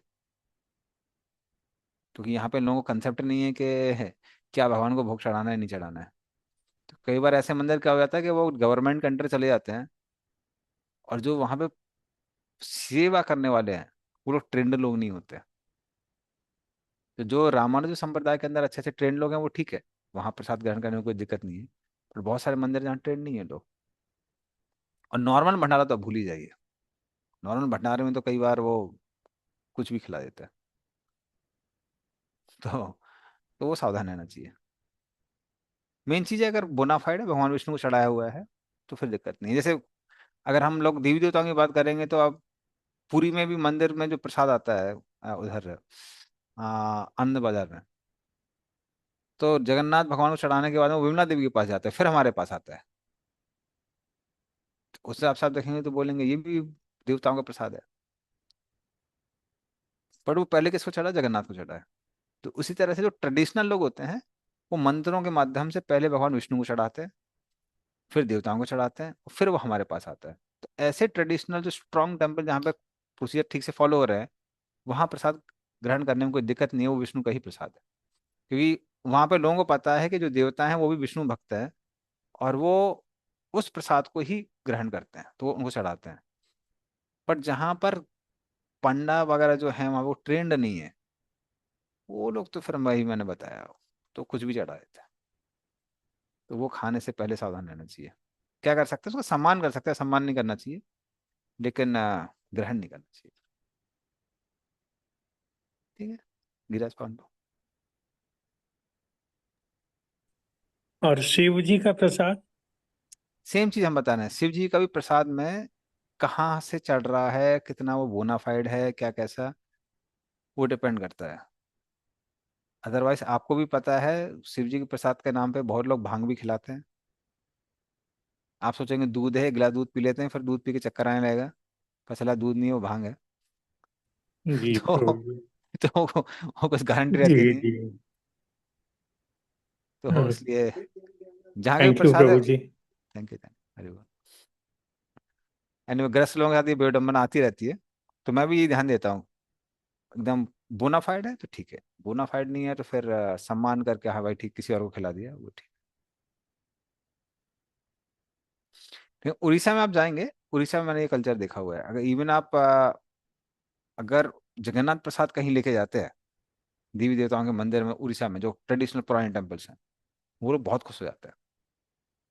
तो वो जो जगन्नाथ का प्रसाद आता है, वो पहले उनको देवी देवताओं में चढ़ा के फिर वो बांटते हैं, या फिर कहीं कहीं शालिग्राम में चढ़ाने के बाद चढ़ाते हैं। तो हाँ, वो ट्रेडिशन है। चलिए, ठीक है, तो आगे प्रभु जी चलते हैं। जगन्नाथ जी का प्रसाद जो है झूठा भी नहीं मानते ना प्रभु जी? हाँ, वो उड़ीसा जूठा भी नहीं मानते, हाँ। एक्चुअली रियलिटी ये है, क्योंकि भगवान का प्रसाद इतना दुर्लभ है कि कर्मा फैक्टर बहुत मिनिमाइज हो जाता है, उसका कुछ फर्क ही नहीं पड़ता ज्यादा। ये एक्चुअल रियलिटी है। जिस प्रसाद को प्राप्त करने के लिए ये विमला देवी ने इतने युगों तक तपस्या की, हम समझ सकते हैं कि वो कितना पवित्र प्रसाद है। तो इवन जो हम लोगों के मंदिरों में चढ़ाया जाता है विष्णु प्रसाद, वो बहुत दिव्य है। बट ये है कि क्योंकि हमारे आचार्य लोगों ने बोला है, तो इसलिए हम लोग जूठा उठा जो भी है हम लोग फॉलो करते हैं, क्योंकि हमारे आचार्य लोगों ने ट्रेनिंग दी है। और इवन फ्रॉम क्या बोल सकते हैं आप, मेडिकल पॉइंट ऑफ व्यू, क्योंकि कंडीजी से डिसीज वगैरह फैलते हैं उससे, इसलिए हम जनरली सावधान रहते हैं। बट रियलिटी ये है कि भगवान विष्णु का प्रसाद बहुत दिव्य है, और किसी भी कीमत पर उसको ग्रहण करना चाहिए। तो ये सच्चाई है। पर जैसा कि हमने बताया, क्योंकि वो शरीर और मन पर भी प्रभाव डालते हैं, तो जो लोग रेगुलर लेने वाले हैं, हम सब लोग हैं, जो भक्त लोग हैं, जो बाहर का खाते नहीं है, प्रसाद ही लेते हैं, उनको क्योंकि रेगुलरली ले रहे हैं, इसलिए हमको थोड़ा सा ज़्यादा डिस्क्रिमिनेट करना चाहिए, क्योंकि हम तो और कुछ खाते ही नहीं है। तो वो शरीर पे भी प्रभाव डालेगा, मन पे भी डालेगा। पर जो बाहर के लोग हैं, अगर कोई चीज़ शरीर पे भी कुछ प्रभाव डाल रही है, बट प्रसाद का इतना प्रभाव है कि उनको क्या बोला जाता है कि नहीं नहीं नहीं भाई, आप इतना डिस्क्रिमिनेट मत करिए। जूठा मिल रहा है, ये मिल रहा है, वो मिल रहा है, जो भी मिल रहा है आप ग्रहण करिए, मेक स्पिरिचुअल एडवांसमेंट। बाकी सारी चीज़ें जो हैं वो मिनिमम है। तो इसी तरह से इसलिए वो लोग वहां पे बड़ा मतलब जोर देते हैं इस चीज पे कि कुछ झूठा नहीं, कुछ नहीं है, ग्रहण करो। चलिए आगे चलते हैं। ये सामर्य दोषेण विषामीकृत चेतसाम निम्लोचति रवावासी वेणूनाम एव मर्दनम मर्दनम। पढ़िए इसका अर्थ होता है। हरे कृष्णा। जिस तरह बसों के आपसी घर्षण से विनाश होता है, उस तरह सूर्यास्त के समय के दोषों की क्रिया से उनका संतुलित हो गए और उनका नाश हो गया। तात्पर्य में आपकी आवश्यकता होता है तो परमेश्वर की इच्छा से बांसों की आपसी घर्षण से आग लग जाती है। इस तरह यदियों का विनाश श्री भगवान की इच्छा से आप विनाश की विधि से किया। जिस तरह प्रयास से जंगल के बीच अग्नि लगने की संभावना नहीं रहती, उसी तरह ब्रह्मांड में ऐसी ऐसी कोई शक्ति ही थी जो श्री भगवान द्वारा रक्षित यदुवंश का विनाश कर सकी। श्री भगवान ने उनके तरह विनिष्ट होने की इच्छा की, अतएव उन्होंने उनके आदेश पालन किया, जैसे कि तदनुज्ञात शब्द से सूचित होता है। हरे कृष्ण। हाँ धन्यवाद। तो इस तरह से मैरेया अर्थात ये जो चावल की बनी हुई मदरा थी, तो उससे क्या हुआ, उसके दोस्त से सारे यदुवंशी नशे में हो गए, एक दूसरे का को मारने लगे। और उसकी तुलना किससे की गई है? तुलना की गई है बम्बू के उससे, वन से। तो बम्बू के पेड़ को या बम्बू के वन को नष्ट करना बहुत मुश्किल है।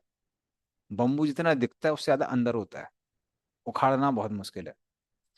और उखाड़ भी दिया और थोड़ा सा ही बम्बू रह जाता है तो बारिश के मौसम में वो वापस बढ़ जाता है।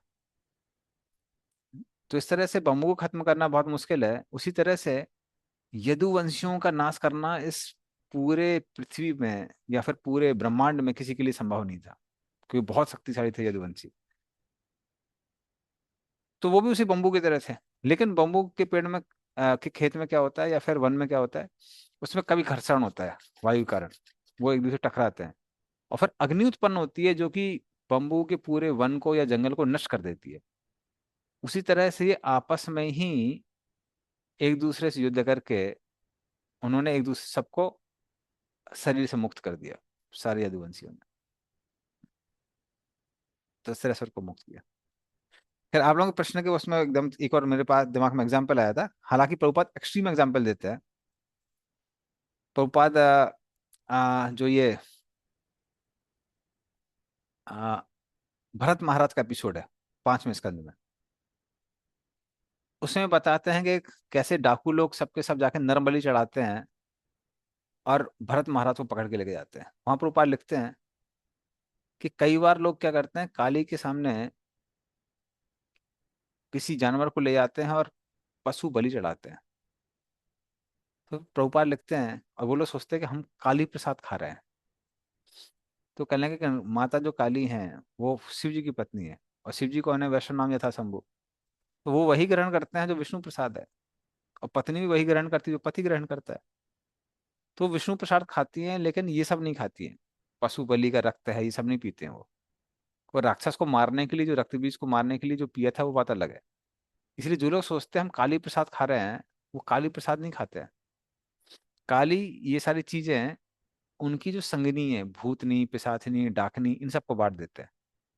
तो जो लोग सोच रहे हैं हम काली प्रसाद खा रहे हैं, वो काली प्रसाद नहीं खा रहे हैं, वो भूत प्रसाद, प्रसाद प्रसाद, डाकनी प्रसाद ये सब खाते हैं। तो प्रभुपाद बहुत उसका खंडन करते हैं। इसलिए जो ट्रेडिशनल ट्रेडिशनल जो आता है वो बात अलग है।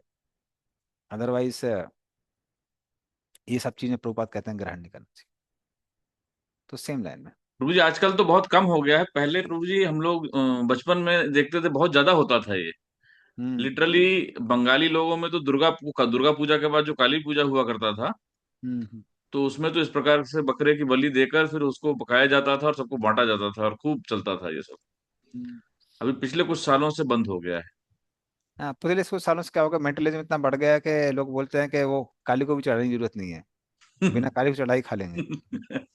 काली को भी साइड में कर दिया है। पहले कम से कम ब्रांड लगा रहता है कि काली प्रसाद ही खाते हैं, हम प्रसाद खाते हैं, कौन सा काली प्रसाद। अब वो अभी ब्रांड वैल्यू कम हो गई है। वो बिना ब्रांड के ही खा लेते हैं वो लोग। तो है। और प्रभुपाद जब थे उस समय तो बहुत ज्यादा था। जो दक्षिणेश्वर मंदिर वगैरह है, बड़ा फेमस है कलकत्ता में। प्रभुपाद बोलते थे कि वो मंदिर नहीं बचा, वो पूरा कसाई खाना हो गया है। बाद में उसको बंद किया गया, अभी नहीं है, लेकिन उस समय प्रभुपाद के समय बहुत ज्यादा इन सब चीजों के लिए विख्यात था। तो सेंस ग्रेटिफिकेशन उसके भी नियम दिए हुए हैं शास्त्रों में, बट लोग कई बार वो नियम नहीं देखते हैं, वो सिर्फ अपनी खाना पीना ही देखते हैं। तो जी हमने बंगालियों में भी देखा है, बहुत से लोगों को कामाख्या में बलि देने का वो देते थे कि ये हुआ पूरा हो गया तो कामाख्या में जाके बलि देंगे। एक्चुअली कामाख्या मंदिर जो है, कामाख्या मंदिर जो बगला देवी होती हैं बगल में दिखती हैं, जो कि काला जादू वगैरह के लिए पॉपुलर है, तो उन सब चीजों के लिए पॉपुलर है वो। तो खासकर जो लोग एकदम घोर मोड़ इग्नोरेंस में होते हैं, तांत्रिक और तमोगढ़ी लोग होते हैं जो भूतों पिशाचों की पूजा करते हैं, उनके लिए कामाख्या मंदिर बहुत बड़ा धाम है। तो जो लोग मोड़ो इग्नोरेंस में हैं उनको एलिवेट करने के लिए सारी व्यवस्था वेदों में बताई गई है, दी गई है। बट वेदों में क्लियरली दिया हुआ है कि जो लोग ऊपर के गुण वाले हैं उन सबको ये सब चीजें करने की जरूरत नहीं है। ठीक है, आप तमोगुण में हैं, आपके लिए व्यवस्था बनाई गई है, आप तमोगुण से धीमे धीमे उठ सकते हैं, लेकिन ये नहीं कि हम रजोगुण और सत्वगुण में तो हम गिर के तमोगुण में चले जाएंगे, वो उचित नहीं है। तो वो समहाउ कैसा है कि भारत छोड़ दीजिए, कई बार हमने देखा है कुछ भक्त जो हमारे उतना शास्त्र नहीं पढ़ते हैं, उनको भी ये डिफरेंस समझ में नहीं आता है। शास्त्रों में कर्मकांड के रूल अलग हैं, उसमें भी सत्वगुणी रजोगुणी तमोगुणी रूल अलग हैं उन लोगों के लिए। ज्ञान कांड के लोगों के लिए रूल्स अलग हैं, योगियों के लिए रूल्स अलग हैं, और भक्तों के लिए रूल्स अलग हैं।